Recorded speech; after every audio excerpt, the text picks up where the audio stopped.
Madness and the best crawfish in town? Head to Lone Star Boil House and Sports Bar. Watch 4 games at once, all tournament long, on the largest TV in Panama City. Wear your team gear and score big. Buy a drink, make a basket, win a free drink. Plus, unbeatable specials. 3 pounds of crawfish with corn and potatoes, just $25.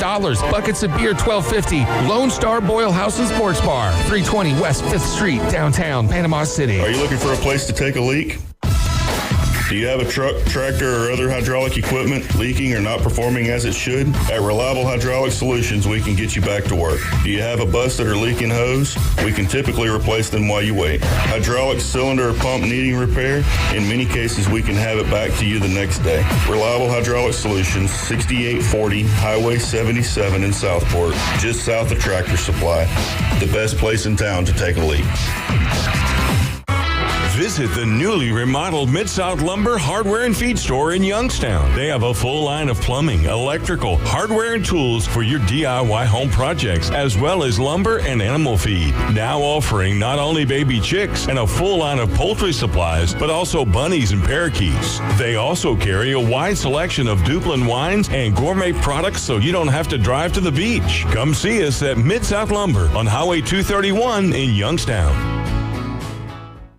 PCB Hobby, the beach's premier hobby store for sports cards, comics, coins, and trading card games. PCB Hobby carries the largest selection of boxes and packs from the latest releases of brands like Topps, Panini, Leaf, and more. Looking for a specific player or team? PCB Hobby has a wide assortment of raw and graded cards. They carry parallel rookie, game used, and autographed cards in both modern and vintage. Have a collection you want to sell? We buy, sell, and trade. PCB Hobby on Back Beach Road, just east of Florida Linen. Call 850-320-8388.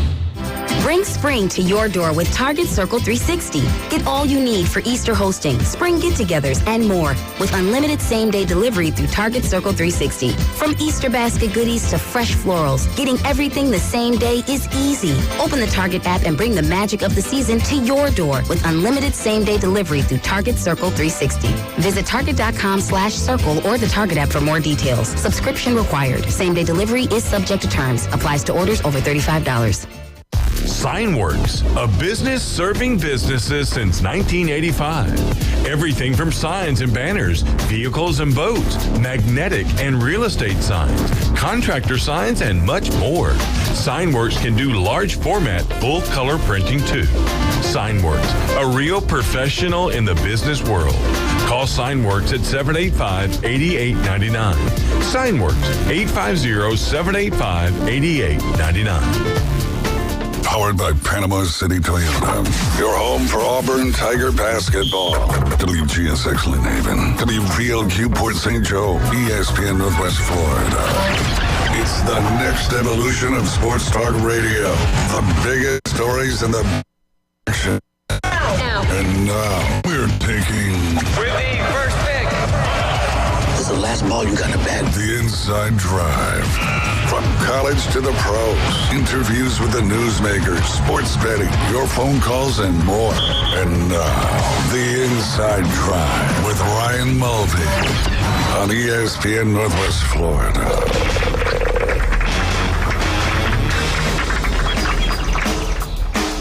And welcome into the Inside Drive here on a very, very nice Thursday here in Bay County.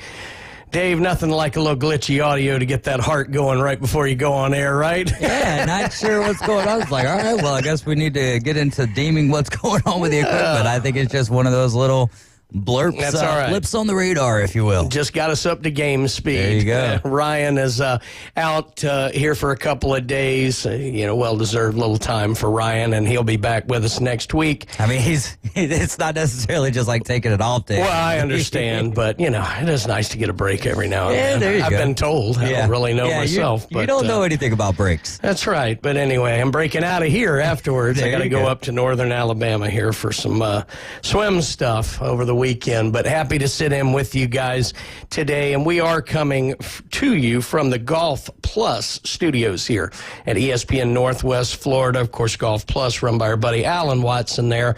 2 locations, one up in Dothan, the other right here at the shops of Edgewater. next to Firefly. And if you've got any kind of golf needs there, get in and see the fine folks there at Golf Plus, because, look, you know, golf is one of those things. We always say golf is a 4-letter word, but I'm telling you, it's one of those things where, you know, the better you play, obviously, the more you're going to enjoy the game.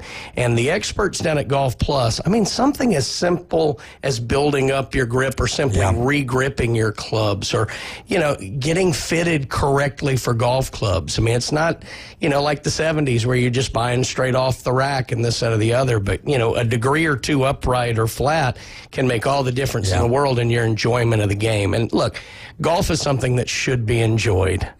As they used to say, it was a good walk spoiled. Yeah. But it should be enjoyed. And the folks out at Golf Plus are going to be absolutely the best you're ever going to deal with in terms of getting the clubs right for you to where you can enjoy the game absolutely as much as possible. So go see the fine folks there at Golf Plus and tell Alan you heard about it right here on the Inside Drive. Well, we're going to kind of freewheel it here today. We'd love to hear from you guys. You know, give us a call in the studio, 215-6290. That is 215-6290. But certainly a lot going on in the sports world, and we're going to touch them all, as they say. Definitely in the next segment, we're actually going to get into, of course, Alexander Ovechkin starting to close in on the great one. I think we're 3 goals away now from the record. But what I wanted to do is not just talk about how great an accomplishment that is, but I want you guys to be thinking about this. What are some of the kind of seminal records in sports? And the ones that, you know, either we thought were untouchable, like I was pretty sure 895 was untouchable, or you know, the ones that, you know, are kind of the anchor records for their sport. So I definitely want to get into that. We're obviously going to talk about Major League Baseball. Scores from last night. The Braves snatched another defeat from the jaws of victory. My goodness gracious. You know, what was it that you were just saying about Golf Plus, where, you know, golf... about golf in general is a game you should enjoy. You should also enjoy being a Braves fan, but you can't right now because you look like you have a lead. You're so close, as you just mentioned, snatching defeat from the jaws of victory. And I mean, the offense looks beautiful for 2 innings of the game, and then Shohei Ohtani comes in and does. Which is that not wild that that's only his 2nd career walk-off home run? That is. I mean, just thinking about how many that he's hit, obviously, and he's going to be in a key position. But now the other thing that's funny is ESPN just re-upped their, you know, top their top teams listing, basically. The power index, I think is what they call it. And the Braves at 0-7 are still 11th. Yeah. Of course, they did drop from number 2. Yeah. But I mean, it is funny to see, you know, you're thinking, oh, I went straight to the bottom of the list. Say, do they put the Braves last? I'm like, wait a minute, where are they? They just not even put them on the list, and they were still at number 11. So that's the difference in standings and the power rankings, power index is kind of like what could be happening, what should be happening. Sure. We'll see if they don't turn this corner. And I'm not one to panic early in the baseball season, you know. And I'm not panicking at this point. But you've got the Marlins coming to town to start your home stretch, and I need 2 wins. I need 2. Let's get to 2-7. All right. Well, at 11:40, we're going to go through that, and actually, we're going to go into overreactions for 8 games into the season. Well, not even 8 games into the season, depending on the team. There might be a team. Yeah, anywhere from 5 to 8. Yeah. So we'll get into that there. At 12, I'm going to continue the tradition because I love it when I come in and do the show with Ryan. Yeah. I've got some afternoon delights lined up for us, and some of them are pretty darn humorous. So we're going to get into those. Definitely going to talk about the Final Four coming up this weekend, both the men's and women's, as we seek to anoint new national champions. Yeah. So that'll be a lot of fun as well. So, but again, looking forward to hearing from you. Give us a call at 215-6290. Well, let's get to the headlines of the sporting day, and they're coming in fast and furious. Let's start with this one.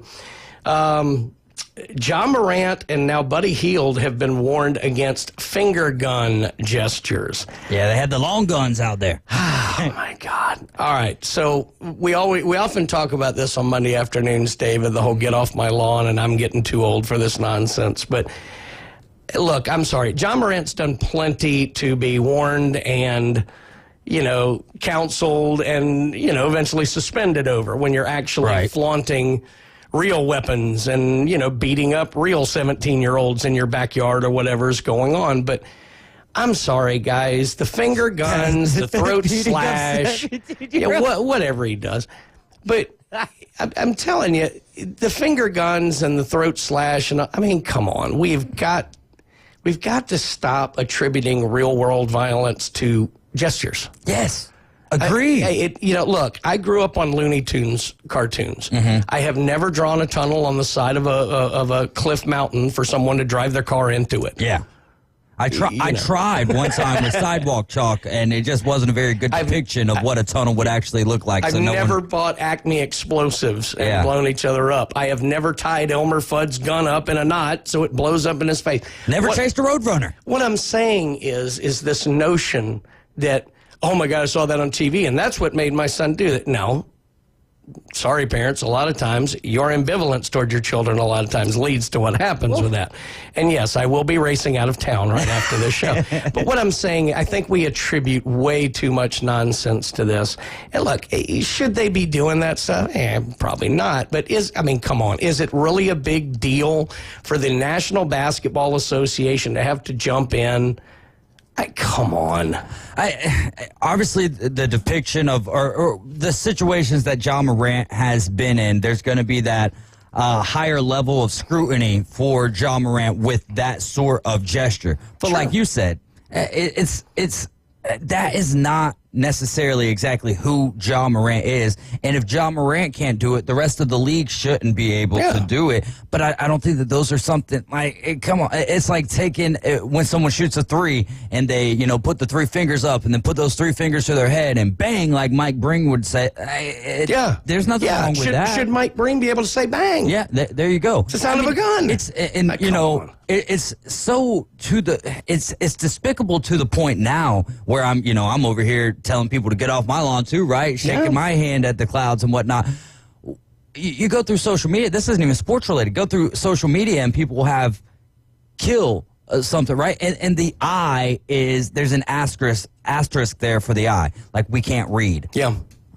Come on, words are words at the end of the daggum day. Can we just be normal and stop sissifying and pacifying everything? If somebody goes on Facebook and says, I'm going to drive to this person's house and shoot them, that's different. Yeah, I think you could report that. If someone does a throat slash, that means it's over. Right. I mean, it is as old Reggie as Miller, sports. Baby. Yes, it is. Reggie Miller doing the choke thing. I mean, we actually have the word choke.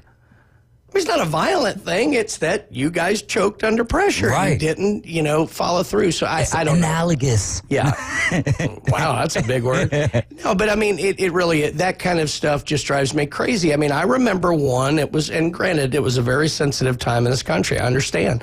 After 9/11, there was a song out that was very popular. We've all heard it, the Let the Bodies Hit the Floor song. Yeah. They would stop playing that song after. It didn't have anything to do with 9/11. Right. But I mean, I get it. It's sensitive. You certainly don't want to inflict any more things. But it's like, come on, a throat slash, a finger gun in a game. I just don't think we need to be spending our time with this nonsense. And I think high school level, I think you could police those. Well, what you can do is you can talk to the kids and say, here's why you maybe don't want to do that. Yeah. That's it. Right. And I guess on the flip side of that is when we're looking at these professional athletes and the kids who are watching these professional athletes are a lot more impressionable. So I don't think are we worried that little Johnny is going to go out and get a gun and actually, commit that act? No, but it is, do we want to see him replicating that at a high school basketball game or at a youth basketball game? No, we don't necessarily want that. But however, I want individuals to be who it is that they are when they get to the level. I mean, they work their tail off to get to the professional levels. What do we call Steph Curry, really? I mean, what is he? Chef Curry. And he's a shooter. Yeah. I mean, we shouldn't stop saying that. Yeah. I mean, like I said, that's how this stuff goes too far. I mean, I'm sure everything, the road to ruin is paved with good intentions and all like this, but we got to stop. So, I mean, it gave me 10 minutes of topic here today, but that's about there all you it's go. good Yeah, for. we didn't really talk about that yesterday because it was one of those things that kind of just it had just happened. Just the fact that it's lasted 2 days is what bothers me. Right, and I don't think that there's any talk of suspensions or fines. It was more just verbally reprimanded, right? So far, the problem is it's Ja, and so everybody's worried anytime anything else comes up. And look, like I said, Ja's done plenty of stuff to just shake your head at, but this one, I mean, that just seems like piling on to me. No, and he was, I believe, in this particular situation, he was the first one to do it towards the Warriors bench, and then Buddy Hield retaliated with the same gesture. Again, though, Buddy Hield and Ja Morant, both of them are shooters, right? Ja Morant is more of a kind of, he'll drive it a little bit more than what Buddy Hield is known from shooting from the arc. But I'm right there with you on it. I hate to see these little small minute things mean more than what the game that they're actually playing does. And I can also sit back and see it from the perspective of, the professionals should be leading the way. They are, to some extent, responsible for here's what I want. What kids will reiterate and copy and mock. Here's what I want. Because these guys are coming to the pros younger. Here's what I want. I don't want to see it on ESPN. I don't want to see anything from the league. Here's what I'd love. And if it would happen, maybe it won't happen. Maybe I'm still believe that this exists in the world. But here's what I would love. I would love, and I guess in Ja's case, he's got an interim. Auburn. And Auburn's coming in. But, he has an interim coach right now, but here's what I would love. If a coach would just come in and just say, look, this doesn't look real classy. This doesn't look professional. You're a professional now. The old line, act like you've been there before. Right.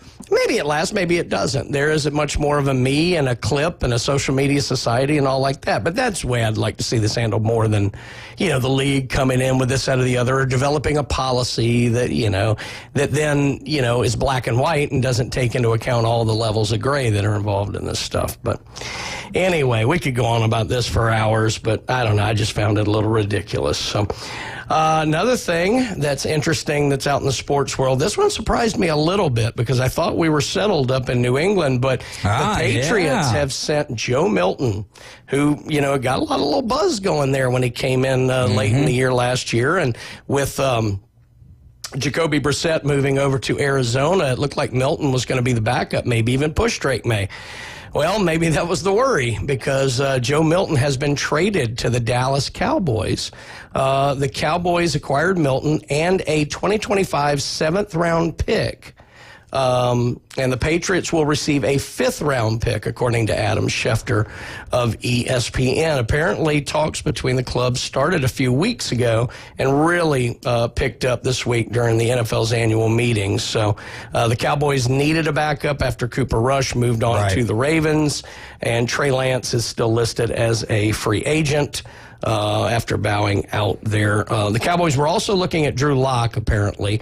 But no, they have settled on Joe Milton III. Well, and Joe Milton's the guy that you've been high on. He's got a cannon of an arm. He does. You've been high on him really since his final year there at Tennessee and said if a team will give him a chance, like you said, you're not saying that he would be a great QB, but more or less that he's got the arm talent, especially when it comes to the strength and the cannon, as you mentioned. So, and as much as we've been seeing Dak Prescott get injured, I mean, that seems to be the way that quarterbacks for the Dallas Cowboys lose their jobs is mainly back injuries, but they get injured. There's a young guy who gets an opportunity. Dak Prescott took... No, there was some time between Aikman and Romo, though, right? Because I remember Quincy Carter, and you had a few other there was time, but Romo getting hurt. Romo, the back injury, Dak Prescott gets that 1 year, is on fire for that year. Tony Romo retires after that, and now you could be looking at the same thing. Because if you're Jerry Jones, if you're the Dallas Cowboys, if you care, if you're Jerry Jones, which you'd like to think that he cares. You got to go out there and get someone. I don't think Cooper Rush or Trey Lance were your answers. Joe Milton is the guy who could possibly be that answer. Possibly. I mean, if I'm the Ravens and if I knew that Joe Milton was available for the draft pick or Cooper Rush, Joe Milton fits that kind of mold of the Ravens a little bit better than what Cooper Rush does. The interesting thing is the way Tennessee quarterbacks have filled the backup roles now in both situations, because after moving out Brissett, the Patriots have gone and picked up former Tennessee Vol quarterback Joshua Dobbs. now to back up Drake May, and now Joe Milton will be the backup in Dallas. So, as the Alabama fan in me believes, Tennessee Vol quarterbacks being right where they should be, backing up. No, but seriously, hey, you got 2 of them in the league there, so that's impressive. And like I said, Joe Milton, a lot of people were real high on him, and like I said, I've loved his arm strength. That'll be interesting down there in Dallas because we all know Dak Prescott, what's the number one ability in the NFL? Availability. He hasn't been as available over the last couple of years as Jerry Jones certainly would like. Right. So that'll be a good one. I do like the move for the Cowboys, as you mentioned. And if Dak does go down, I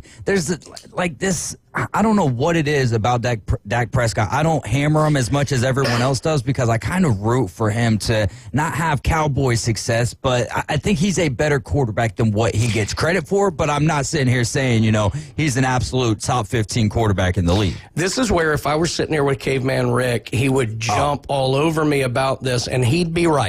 Yeah.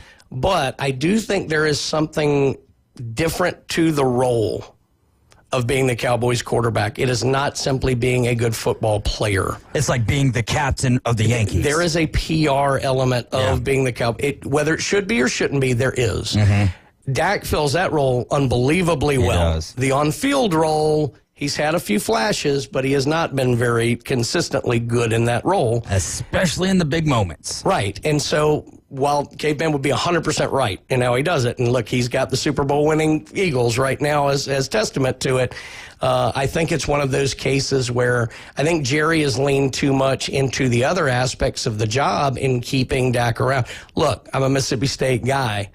Dak Prescott is my quarterback, and I think he's been good for the league, but it may be one of those times where it's like, look, if we're the Cowboys and we're serious about winning championships again, maybe we need a new answer to this question.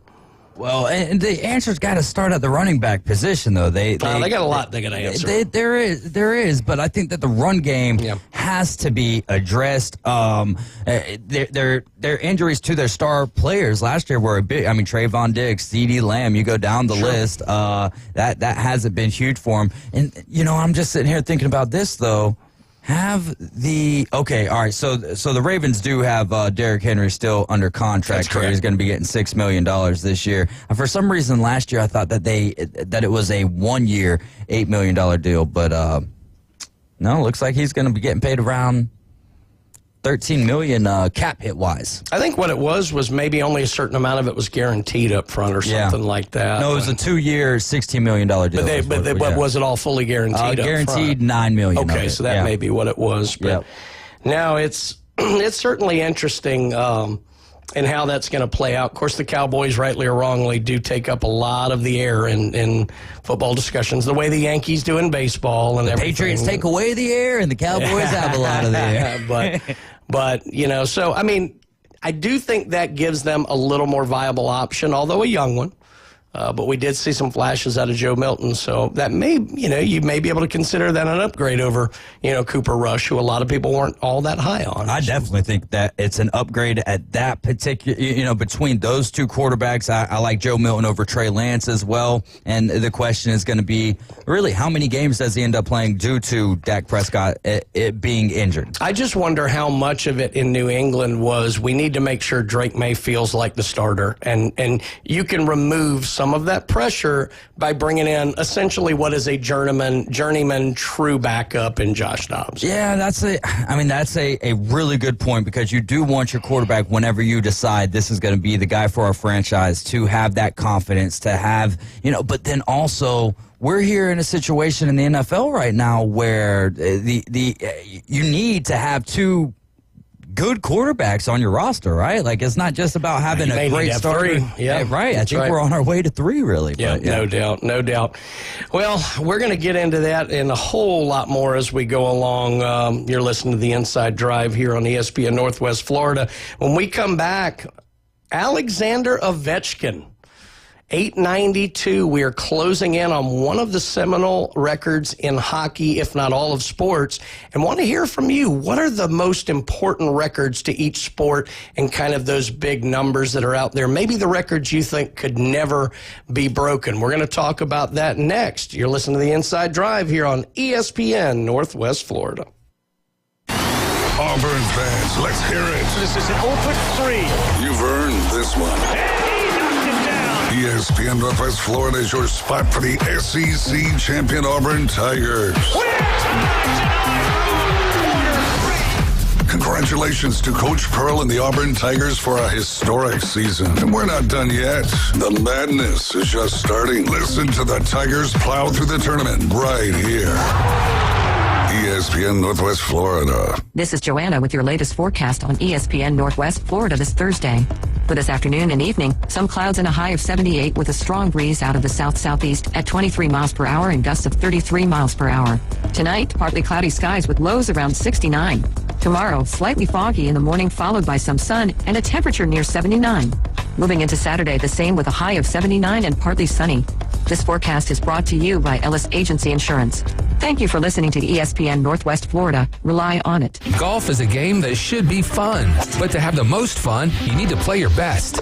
That's where the experts at Golf Plus come in. Their friendly staff will guide you through the buying process, answer all your questions, and can help with any repairs you need along the way. Golf Plus is your custom fitting, club repair, and golf retail shop. Golf Plus staff is non-commissioned and will work with you to find the best product for your game, just like they've been doing since 1988. Golf Plus in Dothan and Panama City Beach. Fitting, repair, retail. That's Golf Plus. TK Vandy Roofing and General Contracting is a fifth-generation contracting company based right here out of Bay County. TK Vandy's expertise in commercial and residential roofing, as well as a design-build general contractor, set them aside as a versatile and fresh alternative to achieve your construction needs. Contact TK Vandy Roofing, 850-866-9908, or email support@tkvandy.com. They can't wait to help you.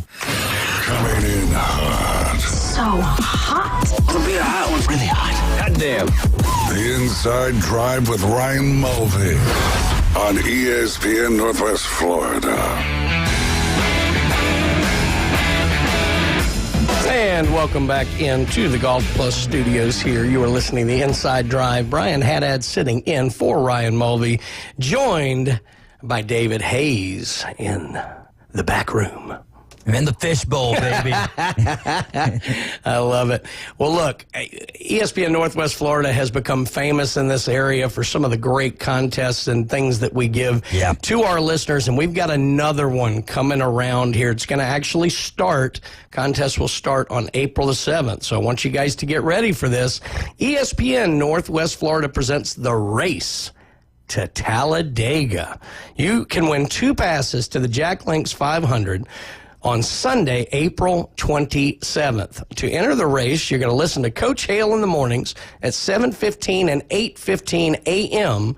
to listen for the code word of the day. Now, when you hear that code word, you will text it and your racing name to 215-6290. Then listen again right here to the Inside Drive at 1240 and Big Bad Dave at 540 with the Afternoon Underdogs. If they announce your name, you have to race to the phones and give us a call here at 215-6290. How long it takes you to call will be your qualifying time.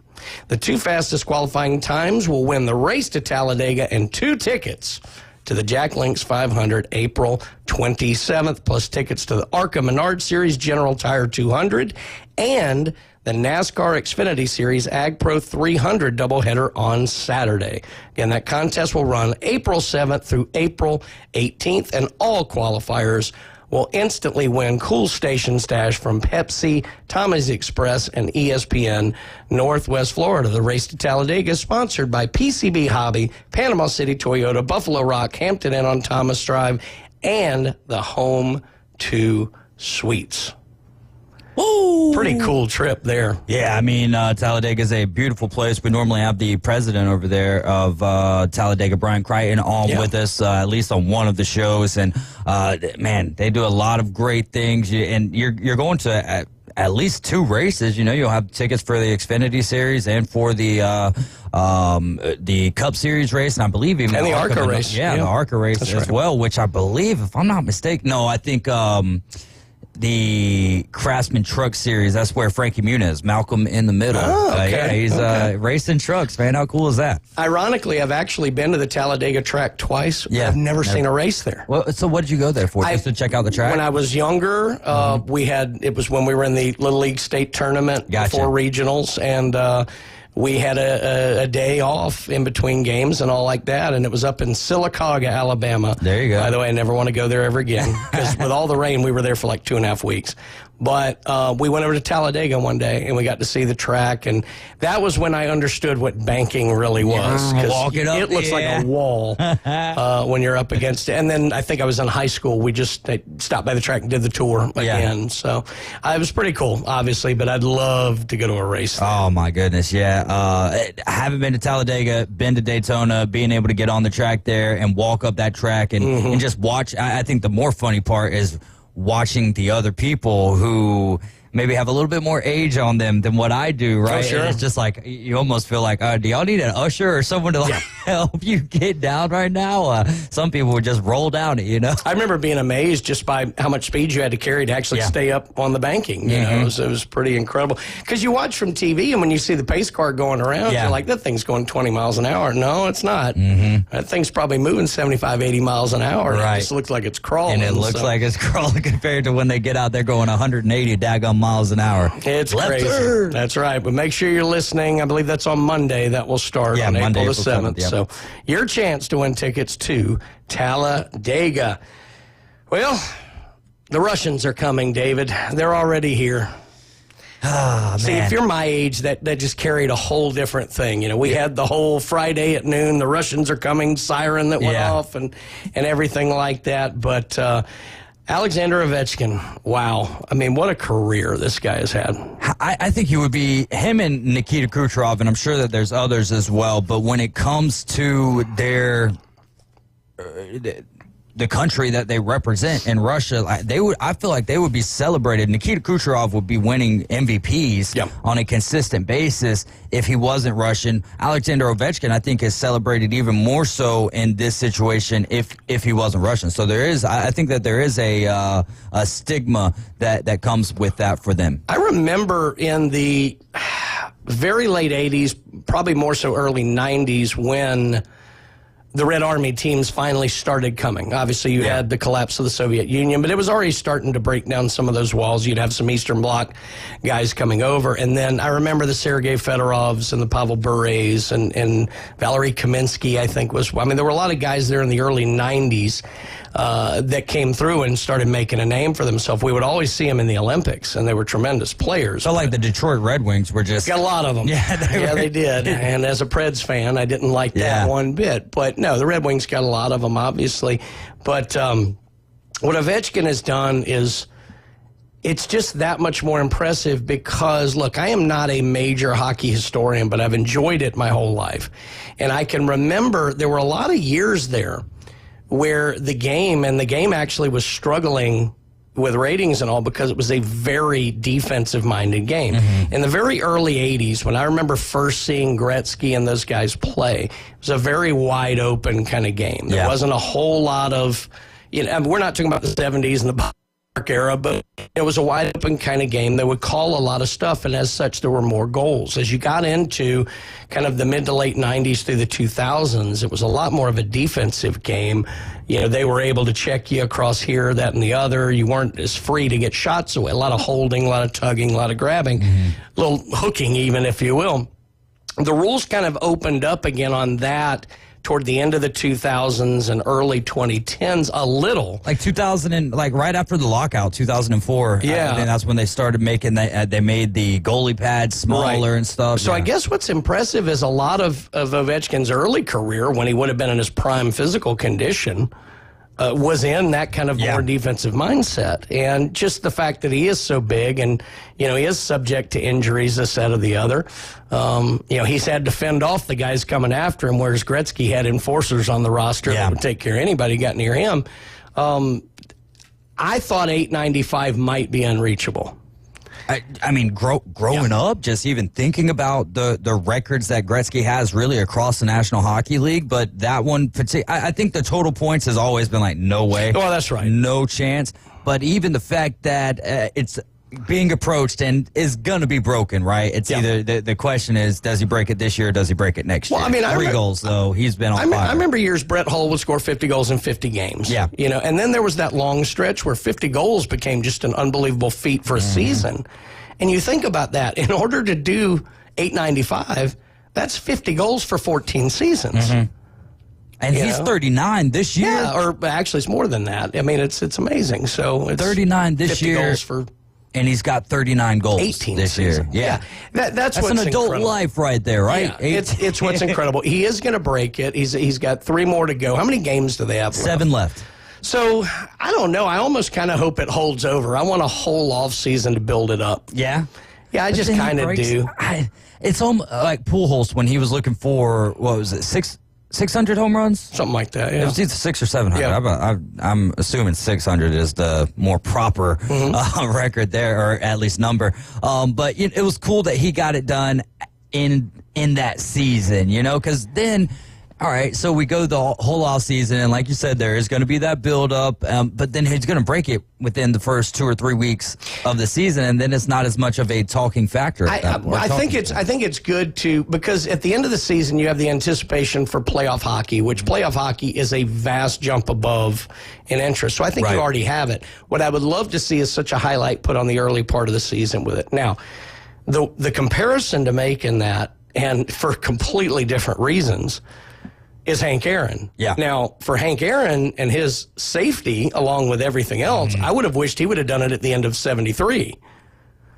Because he had the entire offseason at, I think it was at 713. Mail and stuff, yeah. And then that much more buildup was put on it in that way. And remember now, we weren't on social media. It took a little while for news to get out, but it gave everybody, every idiot in the world, time to write their, cobbled together letter of threat, to him, and it just made Hank have to worry that much longer about everything. So I think in that case it would have been better if he'd have been able to knock it out fast at the end of the season. And I think it was 73. 74, I believe, is when he actually broke it. I think he came right out and hit 714, and then, I want to say it was like April 8th or so that he. It was early on in the season, yeah. Yeah. So anyway, but I think it would be neat if Ovechkin could do that. But obviously, you just want to see him break it now. April 8th, 1974. April 8th. Okay, I thought I remembered. that recall is awesome. Well, I got to know something. There's not much I know, but I know that. Alexander Ovechkin has 39 goals this season. That is tied for the second most in a single season. In NHL history, among players age 39 or older, Gordie Howe had 44 in 1968-69. Chasing 2 records at one time to an extent. I mean, obviously, the more coveted record, I feel like if you played hockey at all, if you're Alexander Ovechkin, and the respect, the thing that stands out to me about Alexander Ovechkin is the respect and the love that he has for the game. Yeah. We saw that the other night, losing effort for the Capitals against the Minnesota Wild. They're playing against Marc-Andre Fleury. It's his final time playing against the Capitals. All the guys the rest of the Capitals are looking to get off the ice, and Ovi's like, no, y'all, let's form a handshake line. So his respect and love for the game, just like what Hank Aaron brought to the game and how he played the game. When a guy is, just what he means to the sport and his love for the sport, when they're breaking records, I absolutely love that. But I do got to wonder, you're chasing the great one in Wayne Gretzky, but then also another great one when you're name dropping hockey players is Gordie Howe. And if you could get both of those records in the same season, because who's to say that, obviously they're feeding him heavy this year, but if he gets into next year, he's 2 goals down, 1 goal down from breaking the record, and then breaks it early. Do they feed him as much trying to get that record? So will he score 44 or more goals to catch Gordie Howe? I don't know. I mean, he's 1 goal away from reaching 40 goals in a season for the 14th time. Yeah, insane. That's the most in league history. And he's missed 16 games this year. That's what's even crazier. And the arc, too, when you look at games played for Wayne Gretzky and for Alexander Ovechkin, are eerily similar, which I think is surprising. Oh, it's unreal here. So let's see. So they projected this out. Based on his season and career scoring averages, Ovechkin is on pace to break the record on April 13th at home against the Columbus Blue Jackets. Now, the record is 4 regular season games only. But that'll be interesting to see. I mean, obviously, when you add in the goals for Wayne Gretzky when it comes to the playoffs, Wayne's on a whole nother level. Well, it helps when you win 4 in a row. Yeah, there you go. Yeah, I mean, obviously, but no, that was early in his career. It was, later and in he his didn't career, go a lot. Yeah. Certainly, didn't go deep into the. I think he might have gone to 1 Stanley Cup Finals with the Kings. I thought they went to 1 finals. Maybe but didn't win. And that was really before I kind of started trying to learn more about hockey, because I didn't know about that sport till I went to a game, and then I was hooked from there. But my remembrance of Wayne Gretzky is actually more with the New York Rangers than it is anything. Now, going back and learning about it, you're like, oh, yeah, absolutely, Edmonton Oilers all day. Yeah. But I remember, we used to collect these like figurines and stuff of sports players, and the one I had of Wayne Gretzky was New York Rangers. I was a Rangers guy, so I'll always love Mark Messier for that. Yeah. But Messier really is an Oiler. Yeah. I mean, the Oilers line, I still remember. And so when I first kind of became a fan, I kind of picked up the Rangers due to some family members that I had. And, of course, it's when the Islanders won 4 in a row with Mike Bossy and Billy Smith and Trottier and that group there. But the Oilers crew, they picked up right after that run by the Islanders. The only thing that interrupted it was, I think the Canadians won in '86. But you had Gretzky, you had Mark Messier, you had Jari Kurri, you had Asa Tikkanen, you had Paul Coffey, and you had Grant Fuhr in the net. Yeah. Andy Moog was the backup keeper, which he was probably better than 90% of the rest of the keepers in the league. He was the backup. And those are, I mean, that starting line was just, I think they're all in the Hall of Fame. Yeah. Tikkanen, I'm not 100% sure of. I think so, but the rest of them all are. I mean, it was just unbelievable how good that team was, and that's when teams generally stayed together. Now, Gretzky then got poached by Bruce McNall, who also owned the Toronto Argonauts, but he wanted to bring him to L.A. It was a big deal when he moved to the Kings. And he moved to the Kings from the Oilers. From the Oilers, yeah, right. That's correct. Gotcha. And then Messier left. I know Messier was around when they won in 90 with the Oilers again, and then I think he left in like 92, 93. Obviously, 94 was the year that the Rangers won, but man, what a team that they had there. But so this kind of brings up, like you said, the points record I think is untouchable, but the goals record I wasn't sure I would ever see broken. But think about that across sports. Like, you think about not maybe so much the records can't be broken, but what are the kind of the seminal numbers in sports? I was thinking about this. Football doesn't really have one. If it had a seminal number, it'd be 2,000 yards. And obviously not only one person has done it. Yeah. But look, that's a number that really stands out to you, yeah, because you have your status quo numbers. Like if you're a wide receiver, you're 1,000 yards. But Jerry Rice's all-time receiving yards number is never going to be touched. That's right. When we're talking football, I think when it comes to the quarterback records, because we're in a more aerial game, so I think that's because of how passing. I think football's harder because the rules have changed so much by era. Well, and so that's what I think makes that 2,000 yards even more so impressive. That's is right. the fact that it's hard. Of course, you have an extra game now, and 3 extra games from way back when. And when you look at, as much as maybe people don't want to hear it, but O.J. Simpson, when he had his 2,000 yards, they were playing 14 games, which makes that even more so. Well, Andy had to hide a glove. But I think, sorry, I do think that when it comes to the quarterback records, I think that those are just going to continue to be broken and broken and broken. Yeah, I think so. Really, especially career type numbers. Really in football, the numbers you're looking at are Brady's Super Bowls, and that kind of thing. In basketball, I never thought like Kareem was untouchable because guys like LeBron were able to come in a few years earlier than a lot of the guys and play longer too. Yeah, I always thought that one would probably go. I don't know that there's a magic number in basketball. I mean, I guess really the magic number in basketball would be Wilt's 100-point game. Yeah. So that would be the one. And I don't know that I ever see that because the closest I've seen to that was 71, I think, by David Robinson. Well, you had Kobe, I believe. And Dominique Wilkins says that Donald Sterling told the players not to play. Yeah. That he wanted David Robinson to win the scoring title over whoever. So whether you believe that or not. I guess no one can really ask Baseball David is Stern about built that on now. numbers. I mean, the funny thing is I don't think it's the hardest one in the world. I mean, the triples record's never going to get beat. Cy Young's wins record's not even ever going to get sniffed. Complete games records. I don't think Cal's ever going to get beat now because of the way they rest players and things. But the number that sticks out in baseball and always has, no, 56 game hitting streak. That's the number. And I don't even think it's the hardest one, but it's the number that just stands out because 755 is now gone. Yeah. You know, you can argue whether or not Bonds should own that or not. I think he owns it. But, 755 was a seminal number. 2130 was a seminal number until Cal broke that. Now Pete's got the hits record, I think, at 42-56. But 56 games, to me. In a row? That's kind of the one. But, I mean, baseball has so many that are never going to be broken. Most of them revolve around pitching. Yeah. Wins, innings pitched, complete games. Strikeouts. Yeah. It just because 300 games, we may never see another 300-game winner. I mean, the closest we've got right now, I think, is Verlander. And I don't think he has a chance. I think the only way that we see a 300-game winner is if they change what the qualifications, specifications of are for getting a win. We were talking a little bit about this yesterday. But if you don't go 5 innings, and I think that as a starting pitcher, you should have to go 5 innings to get the credit for the win. But then on the flip side, if the reliever, if you leave in the fourth, you go 4 1/3. And you leave, bullpen pitcher comes in and pitches an inning, then he gets credit for the win. And he didn't. So there's, I don't know. There's a lot of craziness there. Wins aren't really looked at the same way as what they were when I was even growing up, Right.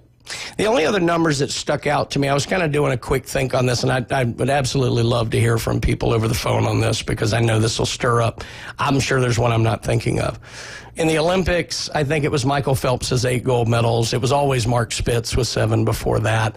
And that's not just because it's swimming, but that was a big deal. The only other one I could think of, kind of that seminal number, would be Jack's majors. 18 professional majors, 20 total if you count the amateurs.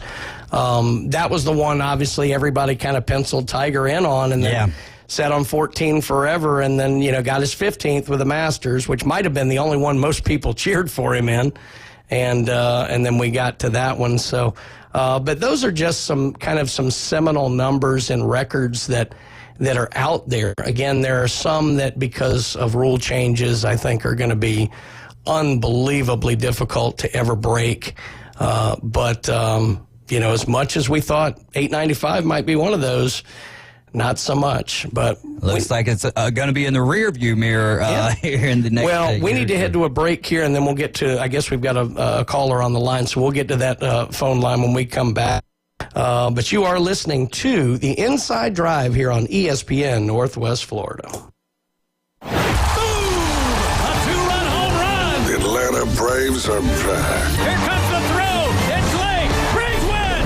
And ESPN Northwest Florida is your exclusive radio home for Braves country. He just wrecked that thing. Straight away center, a homer for Riley. Sales, Strider, Acuna, Ozzie, Riley, Profar, and Coach Snitker lead a stellar lineup. Listen live nights and weekends on ESPN Northwest Florida. Discover Kia at Bill Bird Kia. The road is yours. Let spring adventures begin in a brand new Kia from Bill Bird Kia. Stop by today and check out the 2025 SUV family. Take a test drive and see the all-new features that elevate any adventure. And now offering 1.9% APR for up to 60 months on the purchase of a new 2025 Kia Sportage. You'll get the perfect balance of comfort, safety, and technology. Bill Bird Kia is the home of the 20-year, 200,000-mile warranty. Stop by and see us at 2435 East 15th Street or anytime at Bill Bird Kia, PanamaCity.com. We'll treat you like family and give you the peace of mind you can trust at Bill Bird Kia. Offer from Kia Finance America for the purchase of a new 2025 Kia Sportage. $17.48 per month per 1,000 financed in 60 months. Qualities limited. Cannot be combined with other finance offers. Not available on balloon financing. The 20-year, 200,000-mile warranty is a Bill Bird Kia warranty. See dealer for complete details. Offer for well-qualified buyers. Must take delivery from dealer stock through 4/30/25. Hi folks, it's Tracy from Tracy's Fine Jewelry. Did you know that we have a master jeweler right here in the store? That's right, she has over 20 years experience in the art of repairing jewelry. Most repairs are done within a week, so don't send your jewelry off for 6 weeks. Bring it to us at Tracy's Fine Jewelry. We size rings and solder chains. We can reset your diamond into a new setting and even custom design. You'll get your jewelry back quickly and looking as good as new. Tracy's Fine Jewelry, Bay County's trusted jeweler for over 50 years. From the beach to the bay to the backyard, it's the Inside Drive. I've got sand in my underpants. ESPN Northwest Florida.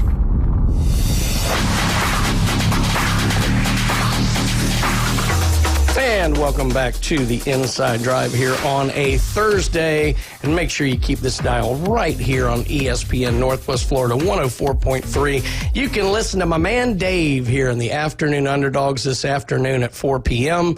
And then tomorrow morning, you want to talk about yelling at the sky. You want to talk about screaming, get off my lawn. The Coach James Hale Show at 7 a.m.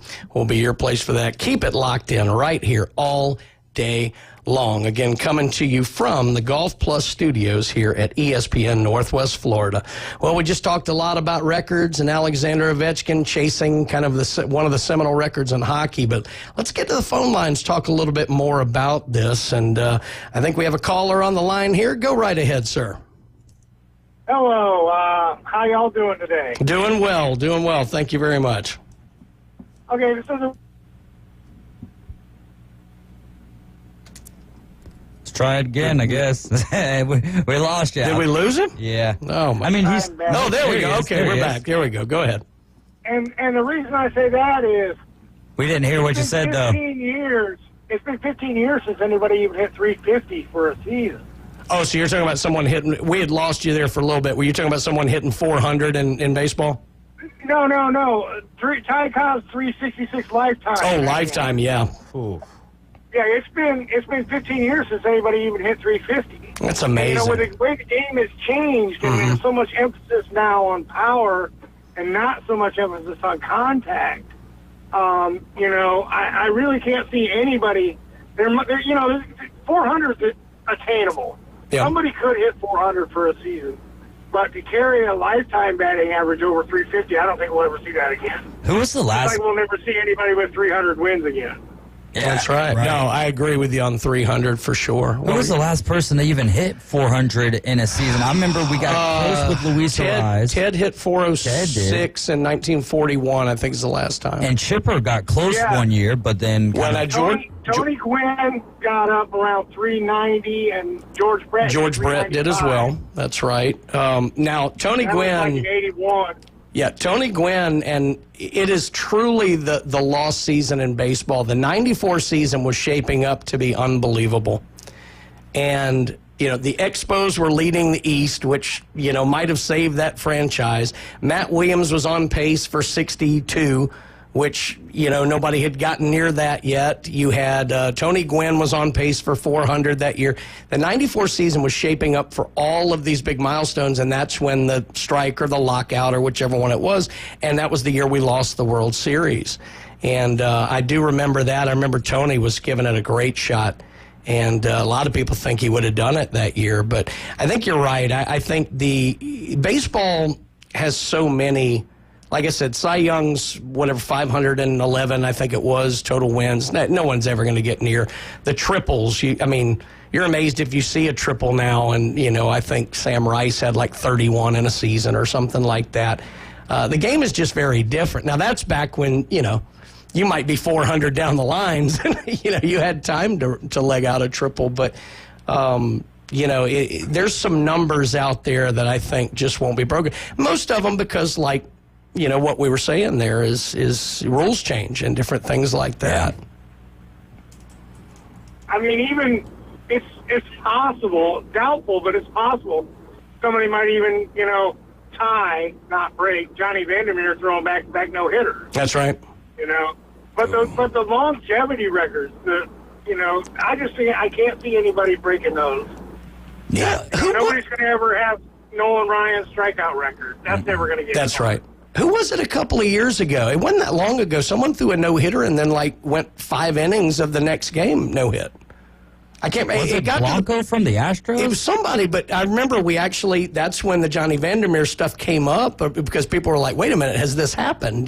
Kind of thing like that. So I do remember that at least getting, I wouldn't say it got close, but it got to the point where it was like, ooh, I may have to Google this, just to be ready. So, but there's just so many records out there like that they just seem otherworldly. Like I said, I never thought I would see anybody in my lifetime just have the longevity, to put up 895 goals in hockey, and I'm going to get to see it. It's amazing. People say, to me, he still doesn't compare to Gretzky. I agree. I think they're very different type of players, certainly, and Gretzky had a skill I've never seen. If you take away Gretzky's goals, he's still the all-time points leader. It's unbelievable, isn't it? Let that sink in for a minute. Yeah. He's still the all-time points leader if you take away his goals. That's incredible. That's amazing. Yeah, absolutely right. I always said in sports, I've seen greatness, obviously. I think Jordan's probably the best athlete I ever saw in my life. But, I've seen great athletes and great players in their game. There are two athletes I've seen in my life that I honestly thought the game moved at a different speed for them. Wayne Gretzky was one, and there's a soccer player from France, Zinedine Zidane, that I thought it's like the game was in slow motion for them. And they were able to play. Gretzky never looked rushed. He always looked in control and knew where everything around him was and how things were going to open up. It was just masterful to watch. He was something else. Boy, his 82 season alone, a lot of guys would give to have those numbers in a career. It was amazing. Yeah. Gretzky, and the funny thing is that Oiler team, people don't realize the other talent he had on that team. Oh, yeah. Yeah, that's what we were going through. Yeah. Wow. Yeah, Coffey and Messier and Fuhrer and Jari Kurri and Asa Tikkanen, they were just loaded top to bottom. It was amazing. The only other one I can think of that, it's funny you mentioned the game slowing down. The one you say the greatest athletes that you ever saw, for me, is Bo Jackson. Mm-hmm. Yeah. Bo Jackson is, to me, and I'm 51 years old, so, I remember sport in the 70s, in the 80s. And to me, Bo Jackson is the one who, it was like he was a next evolution. Yeah. That's why I always thought, I always thought the Bo Knows ad was so perfect because Bo was the guy who I always thought could pick up any sport and just play it. Like Jordan, I thought was just the best at his game I ever saw, but obviously he couldn't hit the curveball. Like Deion said, Deion couldn't hit the curveball either. Deion was a pretty good baseball player. Mm-hmm. But Bo Jackson just felt like the guy, and I know the funny part of the commercials, he comes up in hockey and he goes, nope. I honestly believe if you gave Bo about a month to learn how to skate, he'd be a great hockey player. He was that good an athlete. Did we lose him? No, there we go. Okay. I just trying to figure out, there's no way for me to cap that. All right. There was no way for me to say that better, Yeah, it's amazing. And Ovechkin is a great player. Yeah. He's an amazing player. But Gretzky was otherworldly. Yeah. Yeah, it kind of reminds me a little of the LeBron-Jordan debate in that, it's not taking anything away from LeBron to say, I still think Jordan was better. And the same, it's not anything taking away from Ovechkin to say, I think Gretzky was better. I see, you and I are on other sides of that LeBron-Jordan thing. That's fair. If I was a GM and I was starting a team from scratch and I had to pick one player in NBA history to take number one overall, it'd probably be LeBron. Interesting. And usually I love old school. You know what I mean? And I watched Jordan. I was a Pistons fan. I watched Jordan. He torched us. Yeah. But LeBron, I don't know what it is about him, man. Maybe it's the physical gifts, but to me, he's just a hair. a hair above Jordan. He did have more hair than Michael Jordan, so there is that. Well, I mean, ironically, those are two guys. I think Jordan would fare better in this era than he did in his. And everyone says LeBron couldn't live in the 80s. I think with his physical gifts, I think he would have thrived in that era. Yeah, people he wouldn't have flopped like he does. It's a different game. But exactly. He would have. I almost think both of those guys would be better in the other's era. It's weird. I'm serious. I agree with you on that. I definitely think LeBron would thrive in the 80s and 90s, man. You know, like, basically he's like Charles Oakley's body with MJ skills. Yeah. He'd have had a lot of Lambeer forearms, that's for sure. Well, I think Lambeer would, you know me, I'm a Pistons fan. Yeah. I think Lambeer would have been like Bo with hockey and been like, nope. Yeah. Yeah, it's one thing hitting Jordan. I'm not sure he would have wanted to hit LeBron as hard.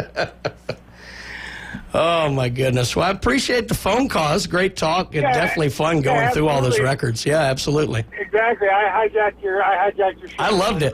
I loved it, man. I mean, it just got me thinking, you know. I mean, you don't come around to these kind of records going down very often. So I love how it stirs up conversation across other sports and things. It's great. All right. Well, that was awesome. Yeah, I mean, I there. enjoyed that tremendously, and I've always believed that, and I kind of saw your eyes go up at that. I don't know if you've ever heard that. I honestly believe. I think both of the players would have been better in the other's eras. Yeah, I don't think I've ever looked at it like that. I do think that, you know, people love to point out LeBron's flopping and stuff, but that's just part of this game. That's exactly right. And if you grow up in the 80s, you're not growing up like someone from the 2000s. You're going to be growing up in that era. It's not fair and there's so many different elements of technology in general. It's a different basketball, for crying out loud. It's so many things are different about the game today than they are now. But LeBron can be as physical as anyone else. He did things. All top players in almost every single sport gets calls that other guys don't get. LeBron gets that. Look, Jordan got it. Yes. And I'm a Jordan guy over LeBron. So that's where I was going, because I'm a Jordan guy as well. But, I mean, you heard it so much. In fact, there's one of the famous things. They were doing an Olympic for the 92 Dream Team. They're doing a photo shoot, and they had Bird and Magic behind Jordan. It was just the three of them.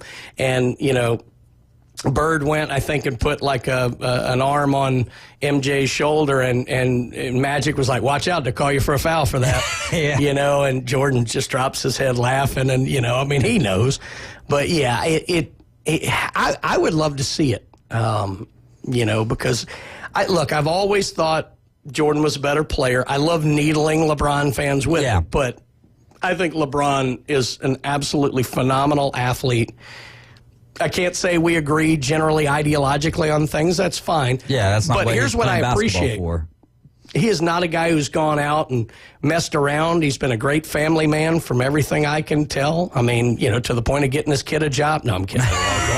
But I mean, seriously, you didn't hear about him going out getting in trouble. You didn't hear about him, you know, being unfaithful, this, that, or the other. He seems to have brought up, you know, pretty reasonably, you know, well-minded kids, you know, who aren't spoiled. They're not Jackson Mahomes out there. Right. You know, so and I mean, if you want to compare that aspect of life, take away the gambling, take away the suspension and everything. Yeah. Well, I mean, has he lived a more moral life than Michael Jordan? I think absolutely he has. And we always say we want that in athletes, and then when we get it, we just kind of poo-poo it. Yeah. So, I don't know. That's true. That's true. Well, anyway, this is going to be a great segue into our next segment, because when we come back from the break, I'm going to give a first chance shot here at a little afternoon delight. We're going to see how this goes here, but I'm absolutely looking forward to it. And thank you guys for being here. I still want to hear from more of you on the phone. You are listening to The Inside Drive here on a Thursday on ESPN Northwest Florida. Atlanta Braves baseball is back. Swing and a drive. That's hammered deep right. He jumped on one and hits a homer. We're your exclusive radio home for the Atlanta Braves. At the wall. It is gone. A grand slam for Acuna. Hear every exciting home run, every strikeout, and every thrilling victory at 104.3 ESPN Northwest Florida. Good afternoon. This is Joanna on ESPN Northwest Florida with your forecast on this Thursday. Some clouds the rest of the day with a strong breeze out of the south-southeast at 23 miles per hour and gusts of 33 miles per hour, and look for it to be 78. Tonight, it will be partly cloudy skies with the temperature reaching 69. Slightly foggy in the morning, followed by some sun tomorrow with the high of 79. This weather is sponsored by Mid-South Lumber, the best little lumber yard in Panama City. Thank you for keeping that dial on ESPN Northwest Florida. Rely on it. Reliable Copy Products is proud to be the exclusive dealer in Northwest Florida for Kyocera office equipment. Reliable Copy Products has been committed to providing professional, personalized service for the last 35 years. They understand that the right equipment does not always fall within today's budget requirements, so they offer several options for the equipment you need today for the growth you expect tomorrow. Call James Mothers at 784-6601. 784-6601. Reliable Copy Products on Harrison Avenue, just north of Bay High School. Powered by Panama City Toyota. Your home for Auburn Tiger basketball. WGSX Lynn Haven. WVLQ Port St. Joe. ESPN Northwest Florida. Want to experience the ultimate car wash? At Tommy's Express, you'll love our open and bright tunnels, easy loading, flat belt conveyor, unlimited membership, and free vacuums and mat washers. Try us for free. Text WASH 415 to 86697 to send our best wash, The Works, directly to your phone. You'll love the sudsy clean, ceramic wax, underbody flush, spot-free rinse, and tire gloss. Experience the difference and visit Tommy's Express today. Offer valid to new guests only. While participating, you consent to receive promotional and information text from Tommy's Express. Message and data rates may apply. Message frequency varies. 4. The Inside Drive with Ryan Mulvey and Jay Henley. This man is destroying golf. You may be right, but our ratings are up, and we're attracting new youthful sponsors. ESPN Northwest Florida. Sky rockets in flight. Afternoon delight. I can't hear the song without thinking of Anchorman and just them all around the office. I want to do the pew. That's, you know, love it. That's why Ryan put this. That's why we've been doing it like this. Look, ever since I started coming on this show, to help out once a week, this is my favorite segment. I had, because a lot of time I'm working during this time and I don't get to hear it as often as I'd like. I absolutely love this segment. So I'm going to give my best shot at it today. I found a few nuggets here, and that's going to be apropos with this first story that I get into. But first shot at Afternoon Delight today. Dave, are you ready? Here we go. I'm buckled up, ready to go. Here we go. Oh, looking at a big old tornado over there on the screen, too. Yeah, and hopefully it's not where I'm going today. Over there in Arkansas. You're headed up to I'm going to Huntsville, Birmingham today, so we'll see. I'm taking that James Hale evacuation route. That's how I'm going. All right, here we go. First story of the day. According to the Summit County, Colorado Sheriff's Office, per the Denver Gazette, a woman in unincorporated Silverthorne, Colorado, called to report a man throwing bags of dog poo into her yard and on her driveway. As they refer to him in the story, the poo chucker. She said this has happened more than once and even snagged some surveillance footage of a potential suspect. The woman did give a name of someone she thought could be the perpetrator, but when police went to talk to the man whose name they were given, they found that he didn't match the description of the person on surveillance footage. So see, now she's done thrown out and ruined this guy's reputation. No. Yeah. All right, anyway, however, and this is where it gets more interesting because I know people are going to have some thoughts on all this. They did, however, come up with this tasty nugget, as the story claims. The woman who called them in the first place has a reputation around the neighborhood as being one of those people who lets their dog rip a deuce whenever and then just keeps on walking like it never happened. Don't be that person. And then the writer says, where I come from, we call those people monsters. Yeah. They were also told that an unidentified man seems to be on a crusade against those who do not pick up after their dogs and believe he could be the guy. I'm not going to lie. I'm with the poop chucker, says the story here. So, look, it's one of those things that, it sounds like it's getting out of hand. They didn't chuck the poop at someone, though, right? No. Into the yard and onto the thing. And look, you should have just got him a brown paper bag, put it on the porch, light it on fire, boom. That's exactly the classic way to handle that. Look, I'm a dog lover. I don't currently own a dog. I'm gone too much, but almost everybody on my street does. Mm-hmm. And obviously, not everybody is as forthright about cleaning up after their dogs, and that's the I can generally deal with it. Yeah. The only time I've ever reached the level of where I think this guy is right at the walk up to the mailboxes. Mm-hmm. Come on, guys, don't let your dog go there. Yeah.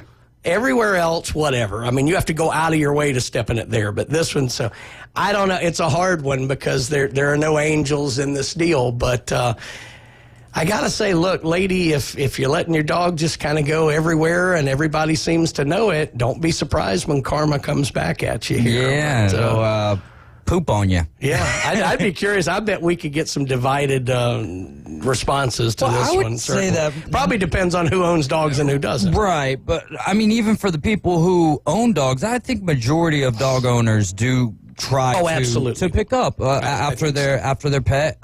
It's also one of those, sometimes you're in a hurry and you forget the little bags, and so you how do you make that up? I guess in the karmatic scale of things is clean up an extra pile that may not be yours the next time that you're walking your dog. But it's one of those situations where you would like everyone to do the right thing, but I think people who are non-dog owners are more maybe... Oh, they get a little visceral about it. Yeah. They don't understand the responsibility that comes with owning that puppy. And you never know how many times they're going to... What if you only bring one bag with you, and what if his stomach is feeling bad that day? Well, the bottom line is this, folks. Karma is real. Yeah. And if you let your dog just go willy-nilly wherever, I would always look down before you walk out of your door when you come out. There you go. Okay, well, let's get into the next one. David, ding-dong ditch action. David, you've heard how expensive eggs are, right? Yes. I mean, they're Crazy. like the price of gold now, for crying out loud. I mean, Waffle House is charging me a surcharge now. 50 cents an egg, right? Oh, for God's sakes. It's just ridiculous. How long until that goes up a little higher? It has now officially gone to, well, the Dow was down 1,500 today, so who knows? It's sitting at 1245 down. It's a little rally. But gold and silver still going up, right? You better believe it. So anyway... the price of eggs is not only affecting Waffle House and, my waistline. The price of eggs, what's coming up here soon? What holiday? Oh, Easter. Easter. So here's what's going on per the New York Times. I know everybody around here's favorite publication. There's actually a growing movement because of the price of eggs that people are resorting to painting potatoes this year instead of Easter eggs. What do you think about this one? Well, I feel like you don't want to get into any Easter egg fights if they're potatoes and start chucking those things. I think... not unless they're well-boiled. Yeah, well-boiled, right? Maybe mashed at that point. Also, when it comes to... I mean, what are we talking about? Little baby, like new potatoes, like the red potatoes? Are we talking about those size potatoes? Are we talking about full-grown Idaho potatoes? Because doesn't that make finding the Easter egg or the Easter potato? Yeah, the little baby easier? Reds would be about the same kind of size of an egg, I guess. But if you got full-size potatoes, you as a parent, you can go ahead and hide them potatoes or them eggs, and they'll get found real quick. So then your job is done. Look, if you got a kid who's a little bit slow, maybe you do want to have one of the big potatoes. Make them feel better about themselves. Yeah. Boy, I'm just offending parents all over the place right now, aren't I? All right, so how much cheaper are potatoes than eggs? That's actually an excellent question. Because, I mean, it's not like they're extremely cheap or anything. I don't ever walk through the grocery store and be like, man, just do what my mom did for you. Just get those plastic eggs. That's what that was. Already painted. Yeah, but there's a 50-cent charge here on. You got to pay for each half of the egg. I will say we did do that later on in life. I will say this though. I do remember doing the whole. Dipping the Easter egg and what was it? Paz, I think it was called PAAS was the name of the company that.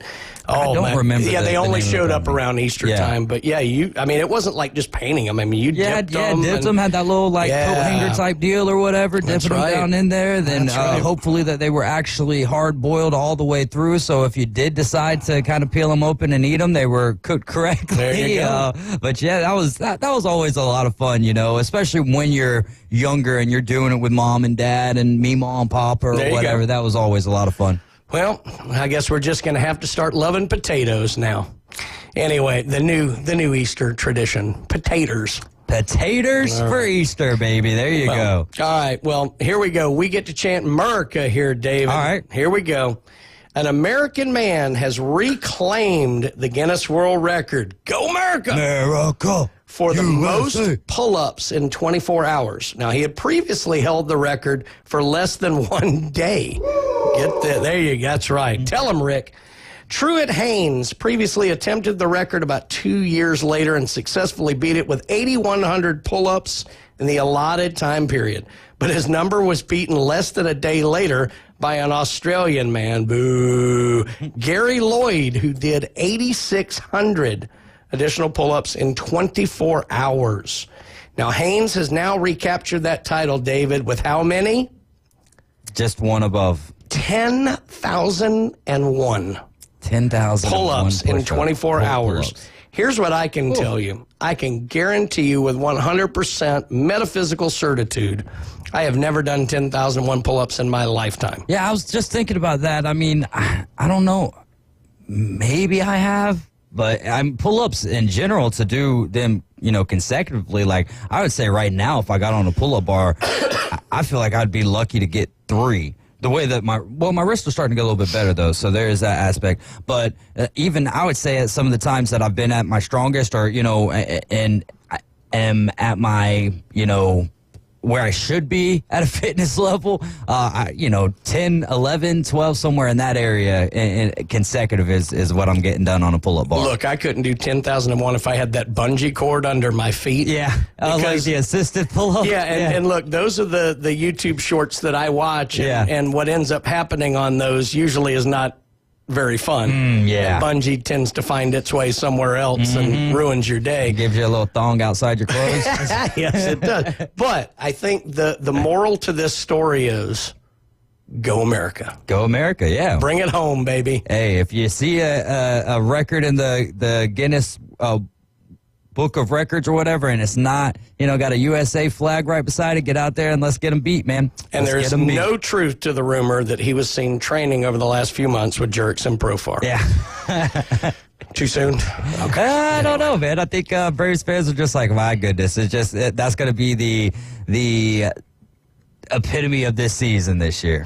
So there's a very famous episode of Seinfeld, David, by the way, which is the second greatest television show of all time. Number 1 is? Oh, Married with Children, by far. So start that Those debate. kind of go hand in hand, too, with each other. I feel like a lot of people, if you were a big Married with Children fan, it's different humor. Right. But, yeah, Seinfeld was fantastic, don't get me wrong. Some of the greatest moments in television history. And one of the legendary, lines that you get from Seinfeld was the line regifter. Yeah. And obviously that's entered the lexicon. And I've got a story here about regifting. So a Kentucky woman received mail from her lifelong friend on her birthday and opened it to find a familiar card. It is the same birthday card the women have been sending to one another for the last 81 years. Pat DeReamer, who turned 95 on Tuesday, said the tradition began on her 14th birthday in Indianapolis when her friend Mary Wheaton gave her a birthday card. DeReamer added her own signature to the card and returned it to Wheaton for her birthday in May. And that exchange began a tradition that is now in its 81st year. You know what I find most amazing about this story? It's not that they're 95. Oh, okay. No. It's not that they have the faculties to remember to do this. Okay. It's because I want to infuriate another segment of the population here There today. we go. How in the world has the U.S. Postal Service not lost this thing once in 81 years when they lose half of my mail every day? That's a good point. And they don't, it's not like they lose I'm just kidding, Postal Service workers. It's not like they lose the ones that you want them to lose, though. Like, yeah, lose my bills. Yeah, lose the bills. Those always seem to make it. Yeah, they find their way physically. That doggone Publishers Clearinghouse winning check I never seem to get. Ed McMahon can't find my house.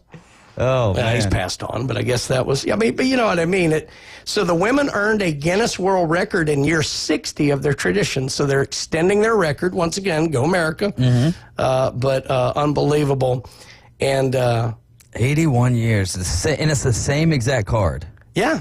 And DeReamer says she's now preparing to keep the tradition going by sending the card back to Wheaton this May. Now, Wisconsin residents Jackie Gempler and Evelyn Weir previously made headlines for a similar accomplishment, first day reading, exchanging the same 2 Christmas cards for 50 years. So, pretty cool. You know, it's actually a kind of a neat idea going back and forth, but... Talk about records that might not ever be broken just because of the way that us as youngins, we have a different type of mail that we use on a consistent basis. Yeah, exactly. We've kind of moved on from email most of the time. I've gotten the same email from that Nigerian prince every day for the last 81 years, I'm convinced. But now, and then let's wrap it up with this one here. Oh, God, this is sad and might lead to a whole new National Treasures movie, where you're looking for something.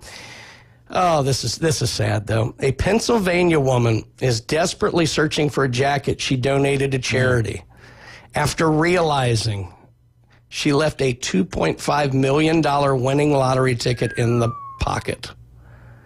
I'm going to struggle with this name. Mildred Simonerlito. That works for me. All right. Never met her. Usually they tell you just read it real fast, and that's how you do it. But she's 76. Oh, come on. This is just getting makes rougher. it worse, right? 76 years old, said she purchased a ticket for Pennsylvania's Cash 5 drawing at the Shop and Save store in Murraysville in May 2024.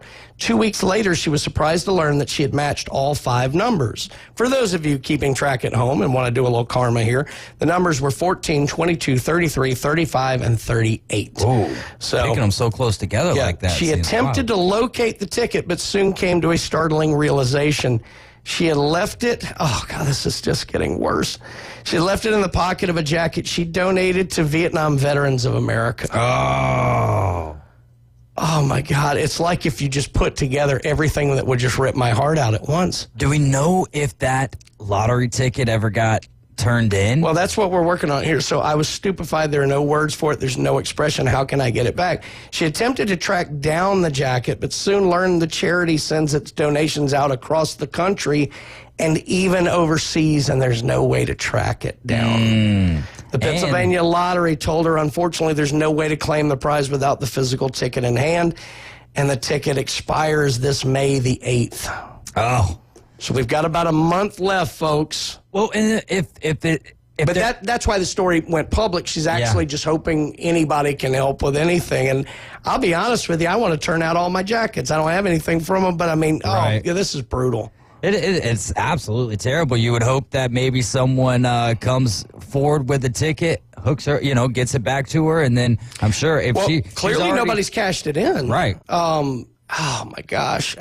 It's one of those cases where, look, I agree rules are rules and everything. Look, it's $2.5 million. It's not like it's $150. Yeah. But man, that'd be good PR. I guess they can't legally because set the then you precedent. start doing that. And, oh my God. And there's really no way for her to prove that. True. How many people have thought that they hit with their tickets? True. And then they go back and look at it and they were actually a number off or whatever. Yeah, no, that's true. I hate it. I hate it for her. I mean, I really do hope someone will come forward one of these days before May 8th, hooks her up with a ticket, and she's already given jackets and stuff away, right? So she's got a. This is somebody who donates to Vietnam. That's what I'm saying. She's got a good heart, so she'll probably break off whoever helped her. Get her karma. Ticket back. Yeah. Hook this lady up, but what if, just like the dog poo lady. Brian, to play devil's advocate, though, what if, maybe this is karma for her? Wow. I'm just saying. I don't know the lady, right? Maybe she. It seems like everything that we're reading. Dear Mildred, David Hayes hates you.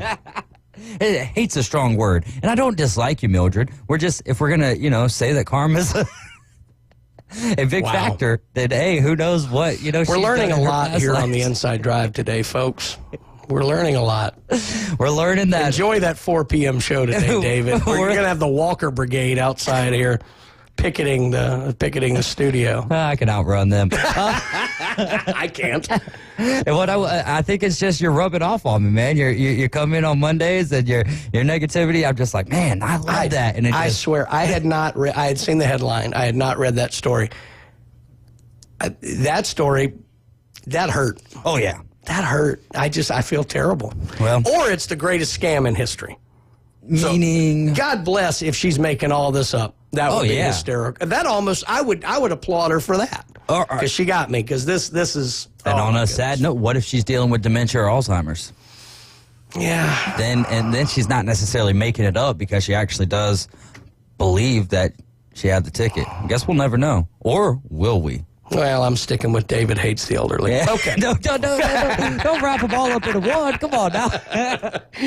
Well, anyway, all right. So that was my first stab at Afternoon Delight. Is it okay? Yeah, all right, you did a good job. I think Ryan would be proud. I love this segment. All right.